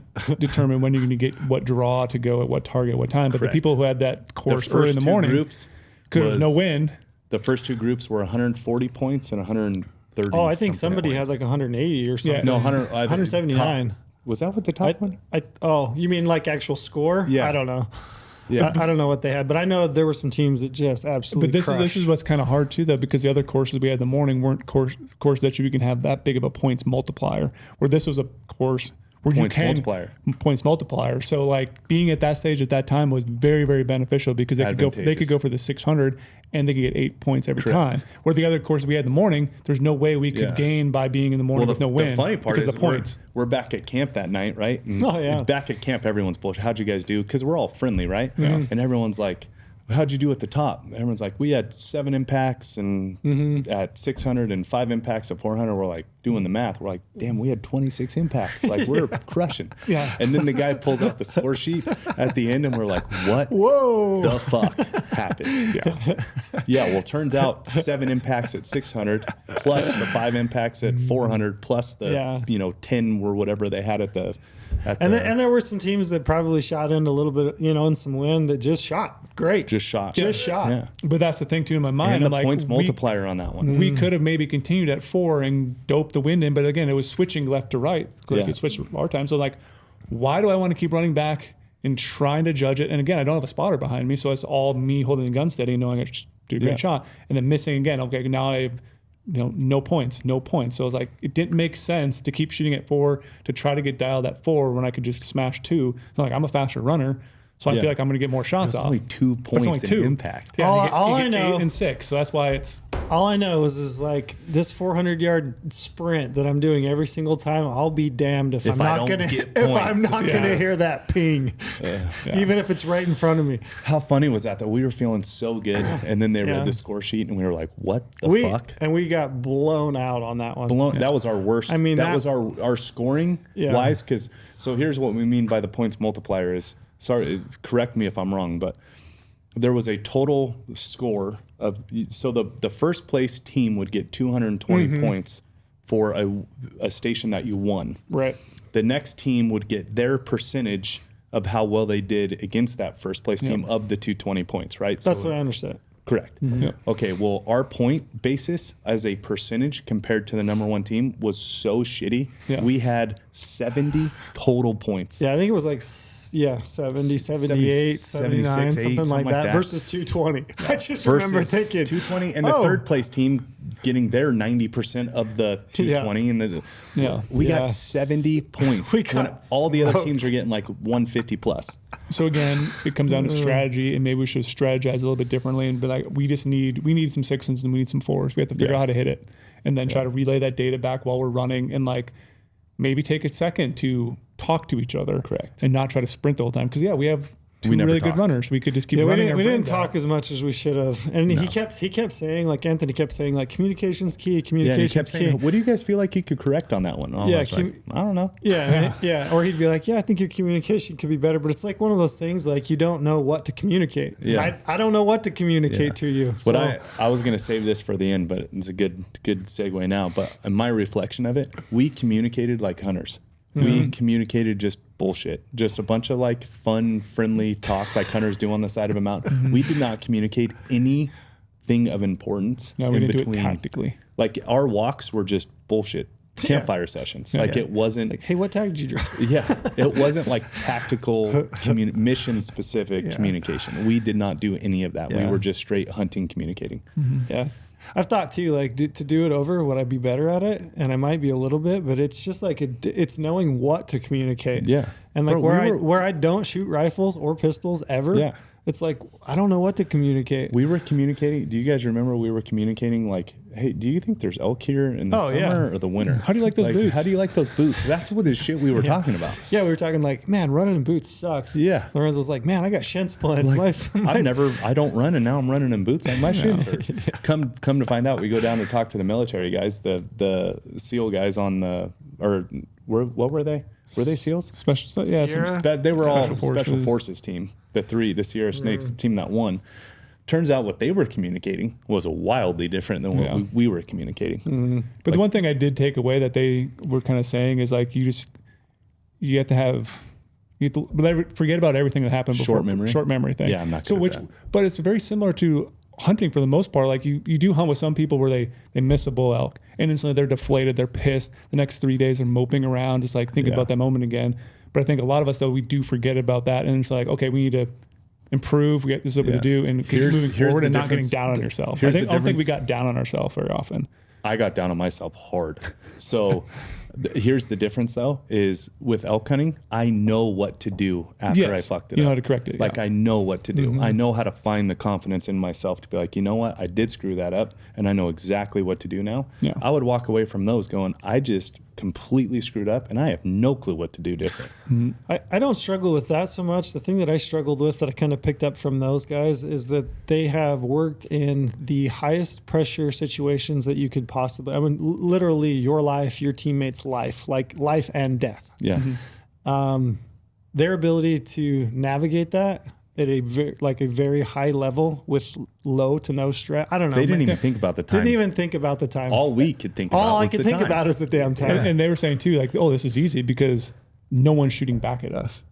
Yeah, that's what they kept saying. No one is shooting back at us. So like, this is just normal. Yeah, their practice whole thing was we were talking about the time caps and all this stuff. And they're like, no, you could do our process because they're not shooting back at us. So like, yeah, I remember the first thing that I would focus on when he would read the individual stages, like how much time, how much does that leave per shot? I'm like doing the math on it and trying to think about like, oh shit, I don't know if we even have enough time to get that many rounds down range. They never thought about it one time. Yeah, they just went and did it. Yep. Yeah. So that ability to work under like high pressure to them was definitely like something I would. But the last stage of the first day. Yeah, last stage of the day was the 2-gun run, which is a pistol. Yeah, so we got in a side by side and got driven all the way down to the bottom, like down in the flat now. Mm-hmm.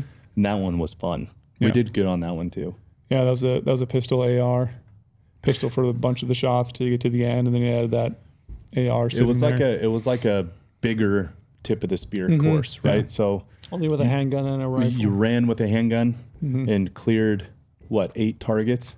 Mm-hmm. First one you could run as close as you wanted to, but then that like you could either cut time by shooting from further and go clear all these targets. One of those handgun targets was pretty far. Mm-hmm. Like I felt like that was 100 yards down the canyon. I thought it was interesting that the stages that we did well on throughout the 2 days were the ones that were active, where we didn't have to talk to each other. And that's kind of true. And again, self-reflection, the ones I did the best on, like tip of the spear, personally, I feel like I did the best on tip of the spear in this 2-gun run and all this, because I had zero expectation. Mm-hmm. I'm like not familiar with, first of all, running with a loaded gun. I'd never done that before. Foreign. Yeah, it feels wrong. Have never shot tactical pistols before in my life. All I could think about was like, it goes against everything you find out in hunter safety. You should never run with a loaded gun. This is everything against. But I had no expectations, so I'm like, oh, if we finish, we finish. Cool. Like, didn't care about the time cap, nothing. Yeah. Turns out we walk away from all those doing really well. Yeah. But I did learn throughout the first day is Lorenzo is a phenomenal pistol shot. Yeah, Lorenzo's a good pistol shot. But I felt bad, though, because then the other stages the next day, we kept putting him on the pistol. I did feel bad about that, too. He had to become our guinea pig. Yeah, because he literally clears with the pistol. I didn't mind it because it was, like, cool to find something that I kind of was succeeding in. You know what I mean? So I didn't mind it. No, you did good. So that was kind of the end of the first day. We got back that night to tally the scores. I think we were 6 out of 7. Yeah. I think we were all like, what? Yeah, like, wait, what? We killed it. And I'm like, let me see that point sheet. Well, then that's when I found out the shuffle and the this and this one had a time bonus. None of us ever paid attention to that.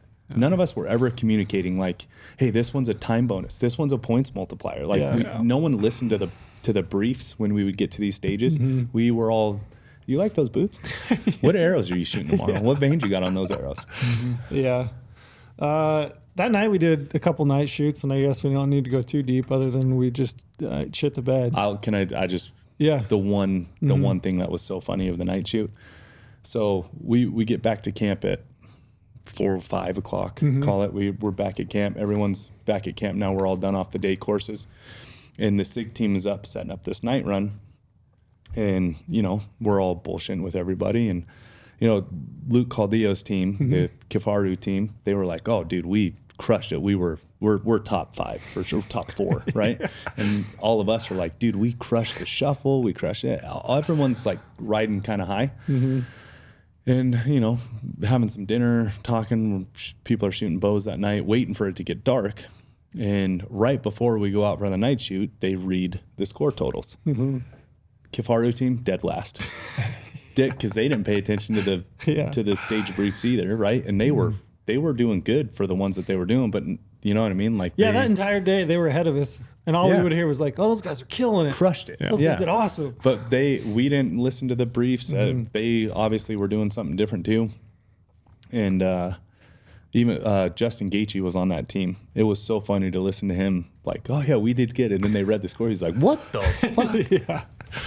We kind of had the same thing. That's why I asked for the score sheet and saw the shuffle crushed us. Yeah, gut check. The mover crushed us. Yeah, 100 games. And then the other teams who actually listened to the brief on the mile-long shoot and found all 10, you know what I mean? Found all 10 items instead of focusing on the mile-long shot. Yeah, there's just ways, since we've never done a competition like this, to understand what the rules are and how to use those rules to your advantage. Yeah, we didn't listen and communicate and actually take that 5 minute. They always gave you 5 minutes before the stage started to strategize. we talked about boots and arrows and backpacks, and we did not strategize. I mean, even the strategy that we did do was we were just like off. Yeah, having me go first. Having Brady shoot first. Yeah, just what are we doing? Yeah, like this feels good. Let's do this. Yeah. And then we go to the night shoot. Yeah. Right? So night shoot, the first shoot. Well, everyone. So point being, why I said that about the score sheet. Point being is like, holy shit, we're not good. But the scores were kind of tight. Like Pretty everyone, close. They were tight. Not crazy. I mean, yeah, we were 6 out of 7, but we were only 160 points out of first. Yeah. Like everyone was super tight after the day shoot. Okay, we go into the night shoot. All of us never shot at night. Never done that, right? So we get to the first one, and it is 2 AR platforms with red dots and a pistol in the middle. So kind of like a skeet shoot with a flashlight on each. With a flashlight on each one. Because it's like a skeet shoot setup. We all were kind of in our own little telephone booth right next to each other. And you guys had the ARs, I had the pistol. And you get the brief, okay, there's 35 steel targets? Yeah, 30 or 50, I can't remember. No, it might have been 40. Is it 40 steel targets? I think it was 40. Okay. So 40 steel targets, everyone had a full mag. So you guys had 31 rounds, I had 21 rounds. One in it, and then the full mag, which was 30 for you and 20 for me. So we, look at the course roll, turn on the lights, make sure the lights work. So we're like, oh, cool. This is going to be fun. Yep. So ready, go. We all turn on our lights and we just start clearing. Everything felt foreign to me. Like even the button on the light, like you hold it down with your thumb, right? But I couldn't get into it with my thumb. So I ended up reversing my hand and holding the bottom of the... Press it with your finger? Yeah, press it with my middle. So I'm over here like this, Like the whole thing felt awkward to me. But finding out later, though, that's actually the way you're supposed to do it. You're supposed to wrap your hand up this way. But so then more it pulls so, it in. Mike from the Sierra team, you were kind of like I was kind of like weak-handed, U-based. He's talking C, like you need to be strong and suck it back in your shoulder. So he helped us after the after But we the felt fact. good. But we shot them and we cleared all of them. What was and our time? Like a minute 20, minute 40? Like 123. 123. Okay. So I didn't feel good. In fact, I had insult to injury. I reached down and like to put the gun down and grab the end of the suppressor at the end, just absolutely torched the shit out of my hand. I'm like over there like, but why do you say you didn't feel good? We didn't know what to expect. I figured a minute 20 seemed fast. And I was in a trance, like working all the close targets while you guys were working the far ones because I had the pistol. And like, dude, I was just going left to right. I had only missed maybe 3 or 4 shots out of my whole mag. And that's like when I got to the further I wasn't ones. like, I just felt slow. I'm like, I just feel like I feel like this should be quicker. I should be acquiring targets and plinking quicker. We pull off that, and I look at the RO and I go, so how'd we do? And he goes, you cleared them all. I go, yeah, but like, how was our time? Like, that's pretty good, right? He goes, well, the Born Primitive Sierra Snakes team just cleared that in 18 seconds. 18 seconds. And we're like, what? Yeah. All of us were just completely in awe. Like, can we watch them do that? Yeah, that's all we kept saying. We want to watch them do it. 18 seconds they had that course cleared. 18 seconds. Flabbergasted. And that's unbelievable. And that's where I feel bad because every time I pull up a weapon, I'm focusing, I'm aiming, settling everything, and then trying to squeeze it off. Like I was just doing normal rifle stuff. I need to be moving. And that was forceful. That was aggressive engagement, and they are so good at that. Mm-hmm. And again, they said like, oh yeah, we shoot at night all the time. Like this is our home turf. Like this is what they shoot more of is night. So then we go to the thermal, which was the second night shoot. There's 2 night shoots. This was the second one. We shoot thermal, those same coyote targets, these damn coyotes. This will be a common theme between this 5 coyote targets. 5 coyote targets steel, and looking through a thermal. I went first. Took me 11 rounds to clear all 5 coyotes, which we were planning on 10 rounds apiece, 30 rounds total. To get 30 rounds total. Standing off a tripod. Each person has to shoot. Can't move the tripod, which tripod was quite short. Can't lengthen it, can't shorten it. You were stuck with the size that you got. And so that was hard. None of us are used to that, right? Like we're always trying to make our shooting position better.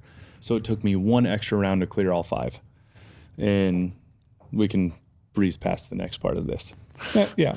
So, but here's the thing though. I just couldn't see. So here's the thing I wish we would have done. So he gave us time to scan it. And I wish we all would have looked through it first because I do want to say something, I think, because every time he would stop the gun or you'd pass it off, the gun would tip up and he would grab a scope. I do think when someone grabbed the scope, it spun the eye relief, and eye relief is getting slowly worse. That's why he probably couldn't see. Because when he adjusted it, you can see perfectly. So I do think people were grabbing it right by the eye relief. I don't think Trail ever saw perfectly. I never did see it until after the whole thing was over. And again, we decided for this one finally, like, oh, Brady will go last. We finally switched up our strategy.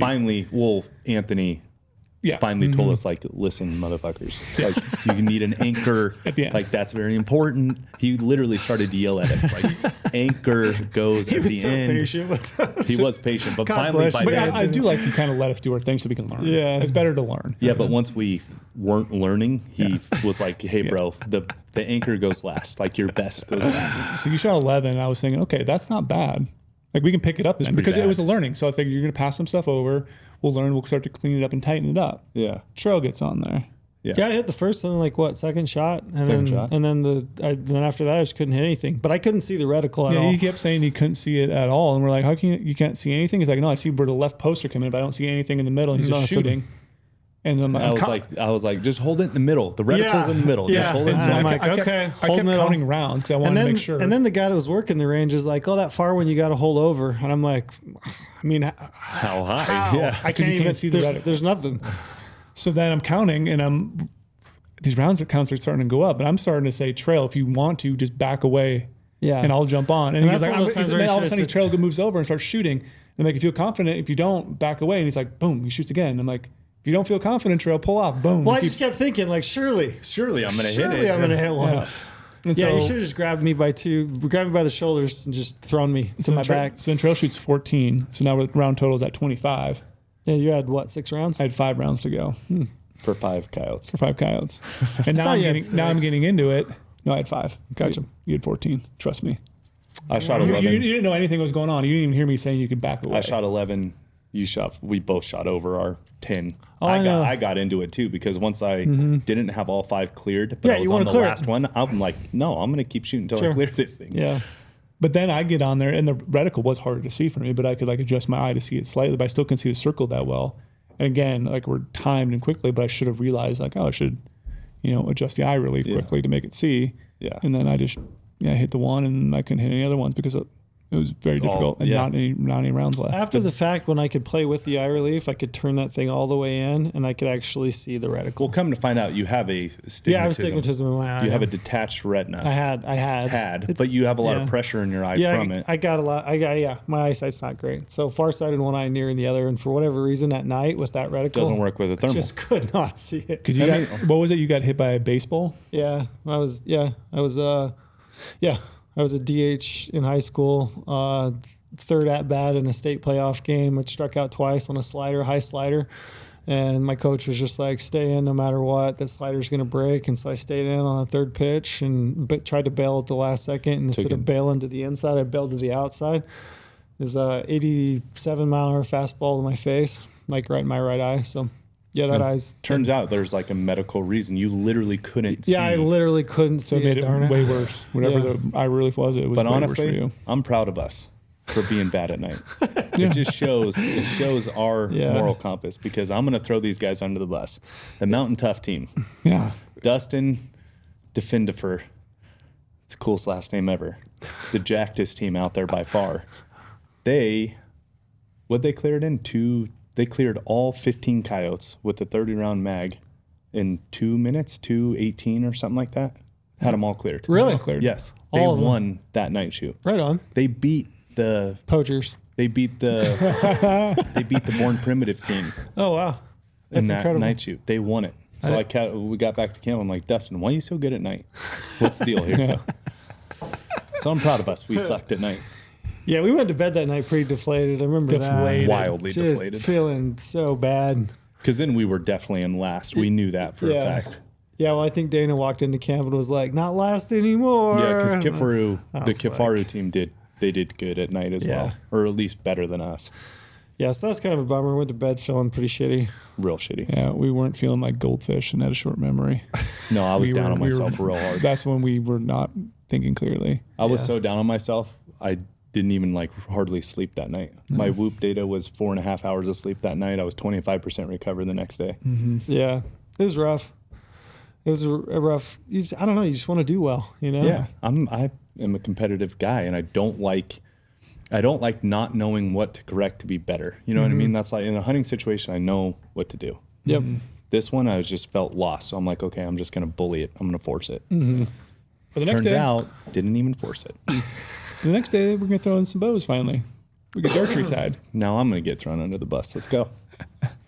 Yeah, day 2, we started out with they call it pack stacker, which is a pistol, another pistol relay. So one guy would run up a hill, shoot how many? 5 coyotes.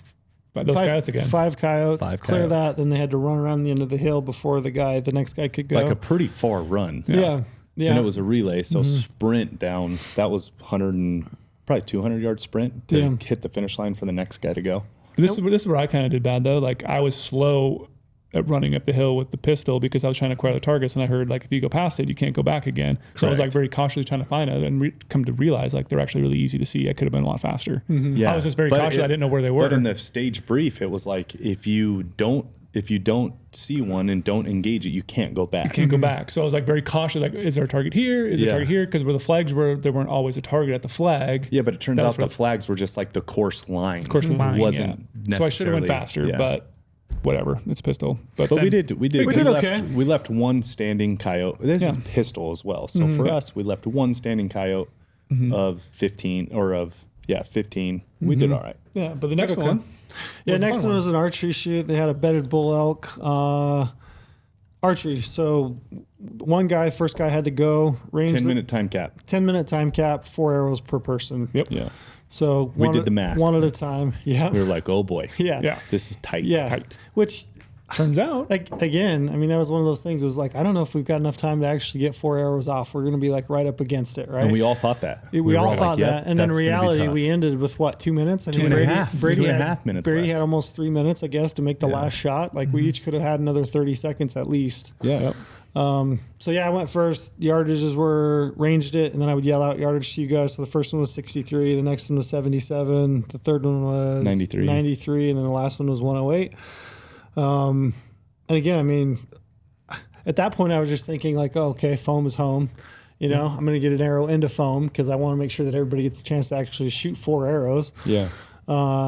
I made a couple pretty good shots. I made a couple that felt rushed. You made 2 phenomenal shots. Yeah, I made a good one. 93, I 12 that one.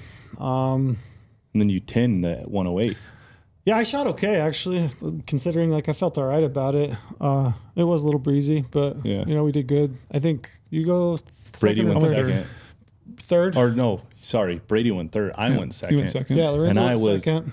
I was 5 on. I had an 8 on the. What did I? I shot 1-8. I missed 1 arrow completely. I can't remember which one that was. I think that was the 70. It was the one 90s. of the middle I ones. think the 90 is the one I think I ate, which was my highest score, and then the rest of them were 5s. I shot absolute dog shit. It's hard shooting under. It was, and I'm thinking because you went through and ranged it. Yeah. So it was extra time on you to get the ranges for us, and then Brady and I were remembering the ranges, so we didn't have to. Sure. That was the strategy. Is like, okay, we might not have enough time.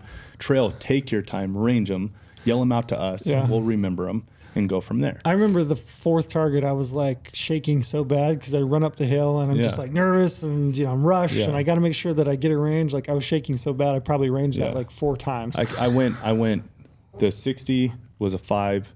The 70 I shot underneath the target, completely missed it. The 90 I 8 ringed. And then the 108, I skipped it off the ground into the bull for 5. Love that. Yeah, foam was home. I shot like absolute dog shit. And Brady shot good, actually. I was really surprised how well. I was 2 points behind Trail. Yeah. You 10 ringed the 108. 10 ring to 108. Yeah. The first 63 yarder is a little bit more nervous because I'm like, okay, run from the table over there. I know I have a certain amount of time, but I didn't know if I could do it because I'm shooting a tension release. So I got to wait for that thing to break. Yeah. I heard foam right away. And I was jacked. I'm like, okay, that was a good shot. Moved back, kept getting better and better. I shot, I think 1.5 and all the rest were 8s and 10s. Yep.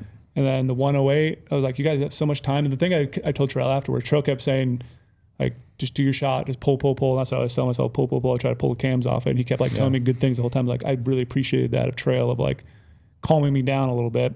And the 108, he's like, you got so much time, got in there, settled it.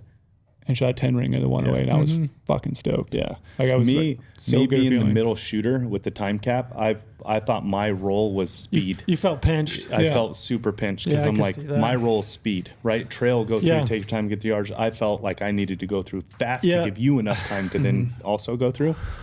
I should have asked for a time call out, which you can do should at do, yeah. any time in the course. Brady starts shooting, he gets to his third shot, and he's like, "You have 3 minutes left." I'm like, "Yeah, fuck, I should have asked." Yeah. Like I was not even settling. But pins. the It was one just- difficult thing too we were thinking about, so wherever the table was probably about 70 yards from the elk because it was back a little bit from the first one. You have to run and so you have touch to the run elk. up, and all three have to touch the target. We have to wait till everyone's That's done. true. We and left if you that out. And if you do not touch the target by the timeout, Zeros all it's the way a zero through. all the way through for everyone. Yeah. So that was also weighing on us. Yeah, correct. And that correct. Not only was it a time cap, the time stopped not at the last arrow. The time stopped when all three shooters met up at the table and then ran 75 yards down the hill to touch the bedded bull. Yeah. So that's what was weighing on our mind is Trail already shot good and didn't want zeros all the way through. So I thought my role was straight speed. And there was 3 minutes left with 2 shots left for you. Yeah. Pinched. You got pinched in the I middle. mean, but it's dumb though. I should have asked, like, time. Hey, can I get a time? You can do it whenever, anytime you want. You can ask for a time call out. Yeah. It did feel good to have a bow though. Yeah. Like just I the figured that was gonna be our strength. just the quiet nature of one going off, it's not banging and I'm not happy. with the bows. yeah, we finished up that. We walked over. The next one was called Steep and Sheep. So you had 3 targets, archery targets, downhill. So like steep, fairly Super steep steep. downhill angle, using the angle compensation and those kilo rangefinders. And then yeah, sweet. They got that archery mode. yeah, and then still targets over a foam target. So you basically just had 2 arrows a piece at each target, so 6 arrows total. And you just had to basically not hit Steel. And you didn't have to run or do anything. It was a good. Yeah, hike Good up. shot. Yeah, get your feet set. I think we had 10 minutes to 10 complete. minutes. No time bonus. No time bonus, anything like that.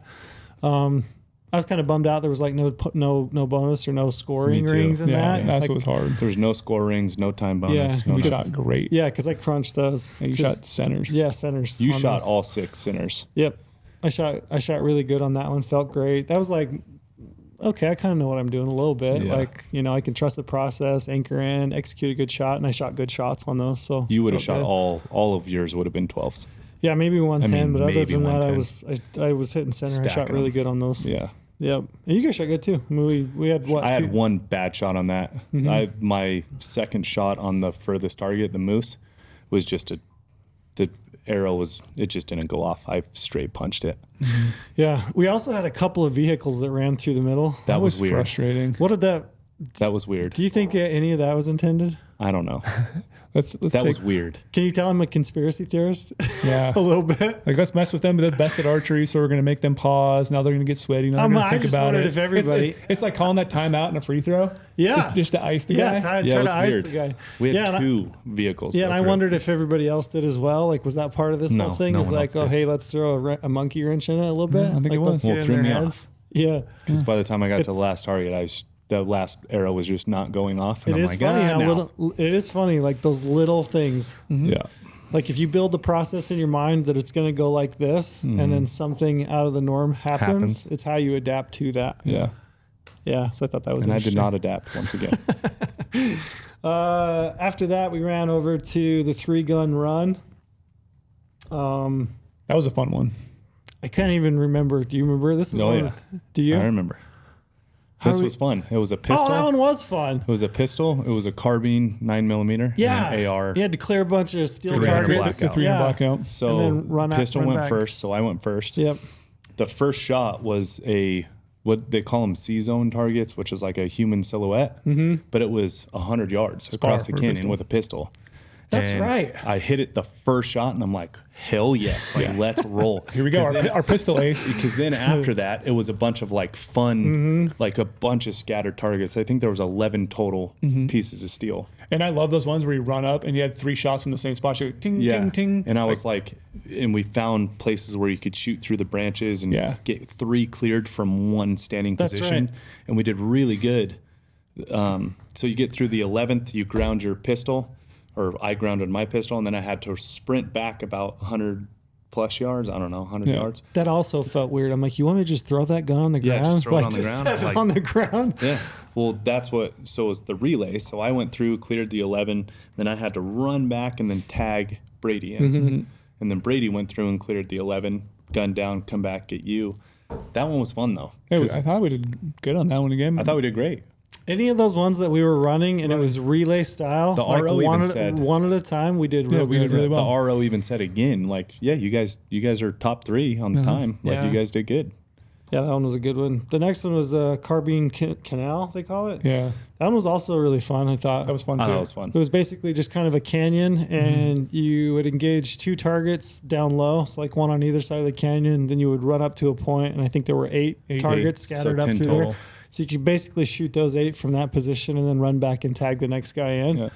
The thing I'm kind of most frustrated about is we didn't think you and I trailed to get down on a knee and shoot. Yeah, Lorenzo shot last, and you dropped down on your knee and shot. Well, I couldn't hit that one, and I wasn't holding steady, so I'm like, what am I doing? Yeah, you dropped down on your knee. So I just dropped down to a knee, super smart. got a good rest. We had one target, both of us, that you and I struggled with, kind of down in a wash, the furthest target. Right next to all those junipers. Mm-hmm. So I had gone through, it's 2 shots apiece, 20-round mag. So I was going through and clearing them. Well, that one I missed my 2, but I had single shot a couple of them. So I went back to that target, dropped down to a knee, and plinked it. And I'm like, oh, that was why Were didn't you I guys do that through at this first? entire thing ever aware of like how many rounds you'd put down range and how many you had left? No, I was kind of blanking. Yeah, me too. That was one thing I was just like, I got no clue. I'll just keep pulling the trigger till the only time I knew was if I close. shot twice and had to shoot a third, I was like, okay, that's bad. I got to stop. And then one time I skipped one because I was like, I have to keep moving because I want to clear all the other ones because it might be an easier shot. That was something else I want to talk to those other guys that did really well. Is like, how much consciousness did you have as to how many rounds you had? Well, this is something we haven't brought up, which I apologize for, but each standing target left was a 20-second time penalty. Yeah. Oh, wow. So that was part of the time crunch as well, as if you left a standing target, it was 20 extra seconds on your time. 20 seconds. Yeah. So you didn't want to leave standing targets. Takes, 3 minutes to clear? 20. Yeah, you add an extra 40 seconds or whatever it might be. So you don't want to leave a standing target. Yeah. So that was a big deal. Yeah. That one was a fun one. I thought we ran up to the very last one, which is the one I was actually the most intimidated by. The one on top again.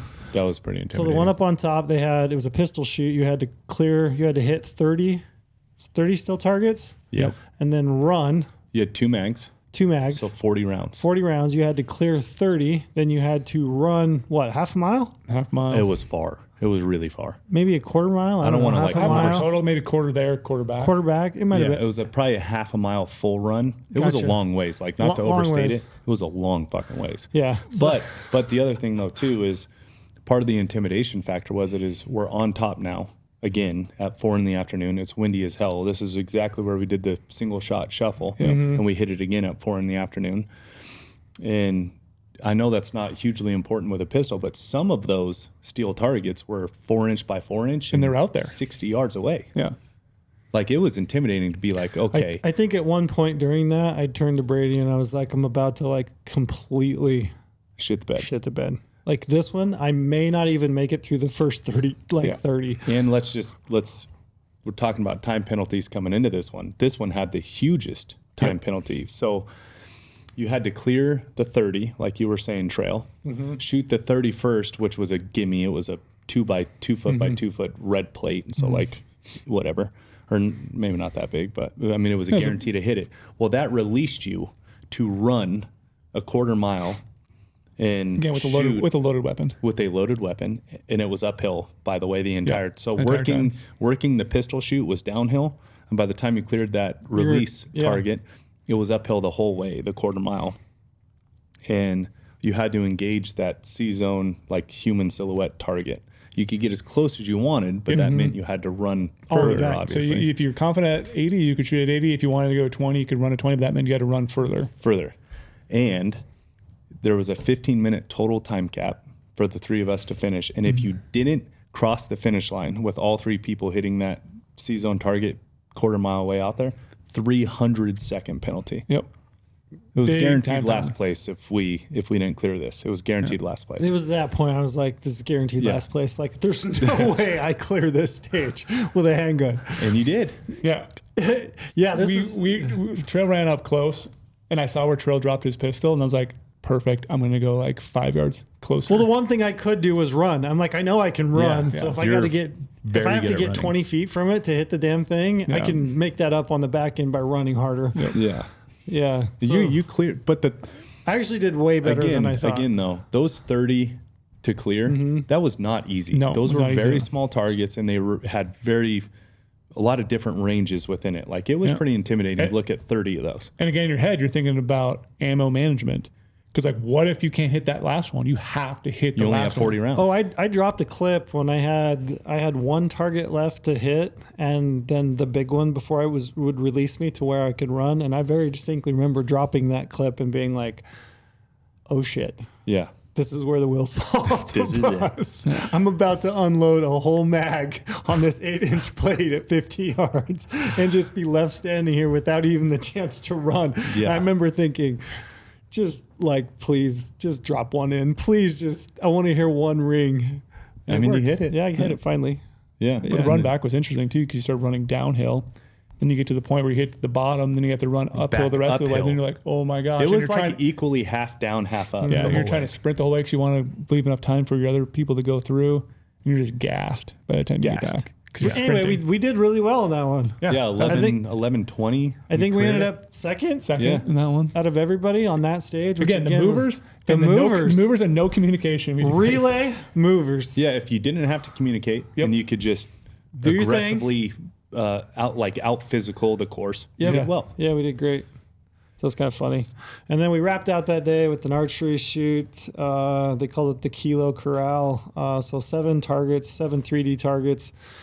10-minute time cap. 10-minute time cap. You had to shoot an arrow at each target, 4 score, and finish under the 10-minute time cap. And you also had to find the target. You had to range it with the rangefinder. Then we shared you would see an orange flag in the distance, which is where the shooting position was from. By the way, I'm colorblind, so all the flags were orange the entire weekend, and I'm never knowing where these flags are. So Brady couldn't see the flag. Great. The one time, Anthony's like, run out the next target. I'm like, where's the flags? The one's like right there. I'm like, okay, now I see the flag moving, but like I can't see that because of the grass. But what was difficult was the time cap. And so when you got to the next flag, you had to look 180 degrees in your surroundings and find the next target. I mean, granted, they weren't that hard to find, but you had to acquire it, you had to range it, you had to yell out the ranges, and then each one of us had to shoot it. And we're running between targets. So you're trying to calm your nerves, trying to dial your sight, trying to get the range, everything. Yeah, so I missed 2 targets on this one. This is the point of the day for me where I had like mentally kind of lost focus. Yeah. I was kind of like, I'm going through the motions at this point, you know? So I missed a 30-yard target on 4 p.m. day 2 now. Yeah, I missed a 30-yard target of badger, like left to right perfectly, just grazed the top of it, which sucked. And then I was just like, how in the hell did I miss that? And then I missed like a 53-yard uphill coyote, which I also missed those damn coyotes. Again, I was just like, what in the hell just happened? How did that? Full send on an arrow and nothing. I just kind of mentally checked out. Like my focus was not there. And it was interesting. I've thought about this since. So the focus that I had on the first 2 archery stages, I remember like the downhill, the steep ones, just like being completely in the zone, talking my way through the whole process, like my mantra, going through it, you know, like hand to shoulder, which is basically my, anchor point, hand to shoulder, which is kind of what I've been saying lately, like hand to shoulder. It's the only thing I'm thinking and saying over and over in my mind. That 3rd archery stage, like nothing. It was just like target, pan, punch. And then this is what's crazy for me. Everyone knows I've talked about a lot. I've retired from bow hunting. I don't shoot a bow ever anymore. I maybe go shoot practice with some friends every now and then, but rarely. Yeah. And you shot really good. And I left feeling phenomenal about my archery shooting under pressure situations. Extremely well. Which is mind-blowing to me. The thing I don't practice the most, but it's like, maybe it's like riding a bike. You just never forget it. And this is and I don't know how to be better in a sense. I just go and do it. Had no expectation. Yeah, I'm like, okay, this is my weakest thing. And I had such high expectation on my archery shooting and 0 for my pistol. And I shot way better pistol than I did archery. This is a take-home. I've thought about it. I actually did quite well with a rifle. Yeah. Like I never shoot rifle. My expectations for what I thought I could do with a rifle were exceeded. Same with you in a pistol. Absolutely. You shot a pistol really, really well. And I Brady was shot so his nervous. bow I'm really, like, really well. I wouldn't have thought that the thing that we were like worried about the most would end up being the thing that we focused the most on. Yeah. And exceeded our own expectations. Correct. Yeah, it's very interesting. It's wild how It was kind of wild wild. how it works. Kind of wild. Anyway. Do you shows you what pressure, like internal pressure, does. Like Focus. you put a bow in my hand, Yeah. and it's like, okay, I'm shooting rings, and I am like, this is where we're getting ahead, and you try to force it, and then wheels fall off. Yeah, and it's like we're saying, like you just focus more on what you're weakest, and that ended up being really good because you're focusing. With other things like the Hunter Games thing, that was our easiest thing. We're all hunters, and we just lost focus. Yeah, because we're supposed to be good at that. I'd go to a pistol one, and it's like, okay, well, I'm going to do my best. I'm going to stay very focused. I'm just going to do my best. Like and then you do your best, and that's where I succeeded the most. Yeah. So to wrap it up, I wanted to cover. We'll throw in at the end like where we finished, which not a big deal to me. I don't know if anybody. I don't care. Yeah, so we ended up finished 7 out of 7, so we're top 7. We're top 7. If you We're ain't first, if you ain't first, you're last. So we're trying top to get first. 7, Yeah. which I can wholeheartedly say did not meet my own personal expectations. I was hoping that we would do better. Realistically, like looking back on it, you know, it's always a matter of preparation. The amount of prep that you put into something is a direct relation to the result. I didn't put any prep in really, other than like physical and smart tree stuff. So I'm not completely shocked by how well I did or did not do on some of the stages. Overall, super good experience. I did want to get kind of to round it out, like some take homes from you guys. Like, do you have some take homes for like what you learned, just thoughts, things that you could pass on?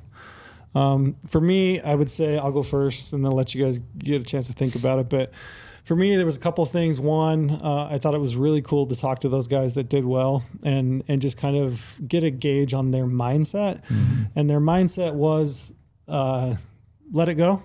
Mm-hmm. What will be, will be. So, you know, if you shoot a bad arrow, who gives a shit? It's the only and it's funny, I tell my own kids this all the time. The only shot that matters is the next one. That's all that matters. Mm-hmm. So let the one go. Don't let it impact your attitude. And then the other one for me would be like loss in focus. Like I definitely got fatigued out and lost focus. I abandoned the things that I know how to do, like my mantra, like just focusing, picking a spot and executing a good shot. I know for a fact that like that last coyote with the archery, like I don't remember aiming. I don't remember aiming at it. Yeah. Like I don't remember picking a spot. I don't remember like looking like, okay, that's probably where the 12 ring should be. I don't remember that. I just remember kind of hovering and bam, shot broke, right? Mm-hmm. So result was shitty. So lost focus. So for me, there's this push to like, I want to be better at that. I'm mindful of it. It's something I feel like I need to improve on. You know, I shoot a lot. I shoot my bow a shit ton, but I don't ever shoot. I shoot with in flip-flops with a cup of coffee with my dog and usually a podcast or radio playing, you know, in the background. Mm-hmm. And I'm shooting like stationary targets. I don't often practice where I'm putting myself into pressure situations. And I don't know that like I really need to, because I don't really plan to like be super competitive shooter, but definitely try to replicate a little bit of that pressure that you feel when you're in a hunting situation. Yeah. And then I guess the other one was just like, what a cool community. Mm-hmm. Like anytime I get a chance, I'm alone a lot. I don't spend a lot of time with other people, but like anytime you get a chance to be in a camp with a bunch of different people from different backgrounds, all kind of come together for the love of one thing, whether it's like shooting or hunting or whatever it might be. It was just like a super cool experience to like get to talk to people, get different perspectives, different backgrounds, and just like anytime you do any traveling or you get a chance to talk to people like that, like I always have a massive respect for different backgrounds and then specifically the military. Like, yeah. I think I went to bed that night and I think I told those guys like, you know, I'm never going to be what you guys are, but thank God there are people like you that exist within this country. The Born Primitive team, Lance Banning on the Kifaru team. Yeah. Like, dude, those guys. Kurt, those dudes just, I legitimately, I'm so grateful that there are people like that. Yeah. Yep. I remember you saying that specifically, like multiple times. Yeah. Different groups of them. Like, it's been weighed on me a lot. Yeah. Mm-hmm. And then, so it's funny your first takeaway, mine was like, it was direct feedback in the moment because we had come off the course of day 2 and, you know, the winners, and it was the Born Primitive team, all those special forces guys. It was Kurt, What was it? I can't remember his last name. What was his last name? Kurt and Cody. Is that what you're talking about? Yeah, it's and then Mike Hearn, Cody Alford, and Kurt Camachi. Yeah. Talking to those guys. And Cody, this is like in the moment, right? We just come off the mountain, we find out the scores, all this stuff. And Cody's, I'm like, man, I heard you guys did so good, the 18 seconds, this, whatever. He goes, I go, what? Like, why are you guys good at this, you think? He's like, it's all mindset. He goes, there was a couple times where I could have been like a straight Debbie Downer and brought the whole team down because I didn't, do what I thought I could do. Mike, the Coyotes last night, like he was the one holding our team down, and he very easily could have taken the whole team down with him, but he bounced right back and we all forgot about it and it was all good vibes the whole way. I'm like, okay, well, I was definitely a Debbie Downer in this, and this is like direct in the moment. You know what I mean? It's like, well, that lingered.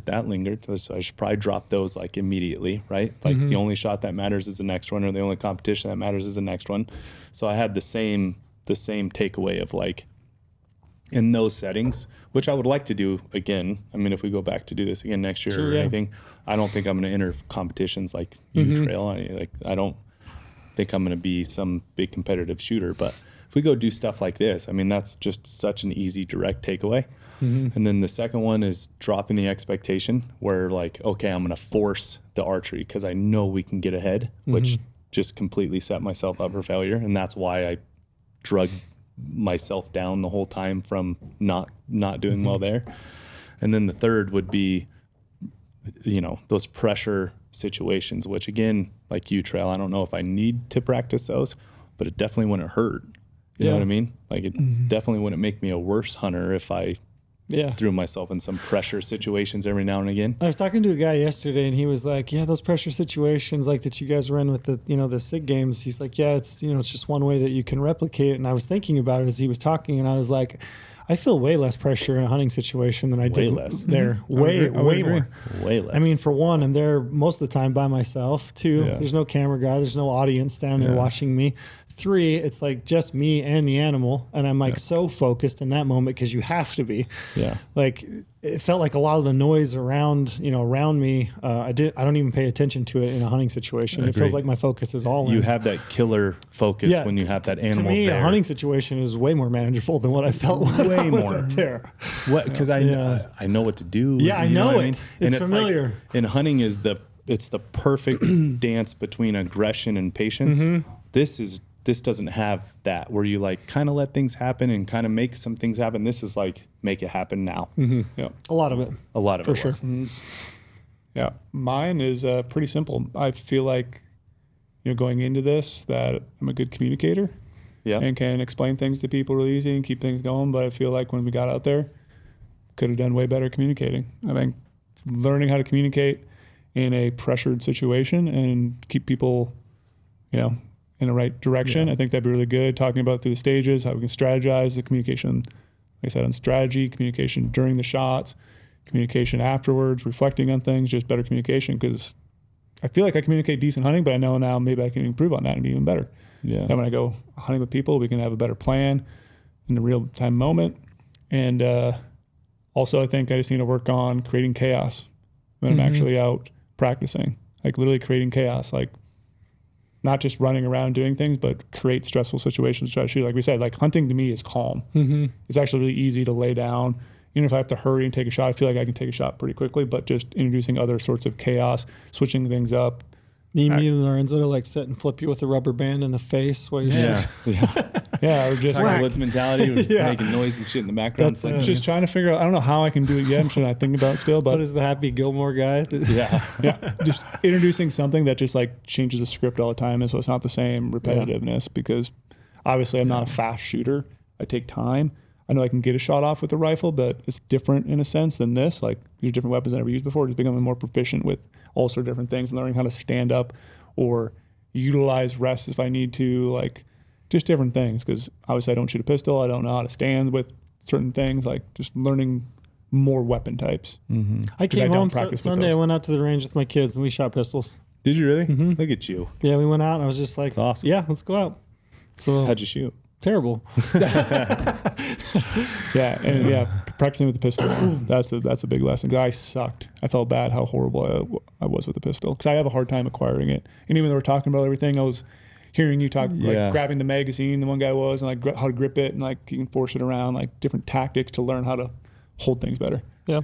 Just like the tips. I had zero expectation there, so I was taking every piece of advice at full face value and really focusing on like, okay, how can I use the advice given to me where I didn't do that in any other, because I had expectations everywhere else. You know what I mean? I already had it in my head. But like guys are saying too, I do enjoy, like we talk about all the time when you're talking about other people that know more than you do, is just being a sponge. Yeah. Like literally soaking up everything. Like when we got back from the first day. Yeah, I learned so much. Soaking up all the info from everyone else, soaking up all their tips, all their strategies. It's like literally because you don't know anything, so soak it up. Between Lance, Mike, Lance is such a Kurt, great guy, and Cody. Yeah. Like between those guys, I learned a shitload of stuff. Yeah, learned a ton.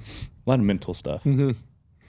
So that was the art games. Long recap. That was fun. It was fun to. It's actually, I don't know if people listen to this, but it was fun to sit and talk to you guys about it and just run Maybe through fairly chaotic to listen to what we just talked about, but that's okay. That's how chaotic it was too. Yeah, it was. But super cool event. I hope we get invited back. I had a really good time. Hopefully we do. I learned a lot, and shout out to Sig for just doing a phenomenal job on putting together a really cool, unique event that no other companies like in our space are doing anything like that. They're changing the game in a lot of different ways. Yeah, and if you look at like the reasons behind them doing it, I mean, purely for them, this is just like, hey, this is something really fun and cool that we can do. And I mean, they poured a lot of money and time and effort into it, and good on them. And I can't say thank you enough. It was a lot of fun. They're creating a community. They're creating a part of the community that's not existent right now, and they're doing a phenomenal job. Yeah, and bringing together a lot of different people. Backgrounds. Yeah. Now it's time to go actually shoot some real stuff.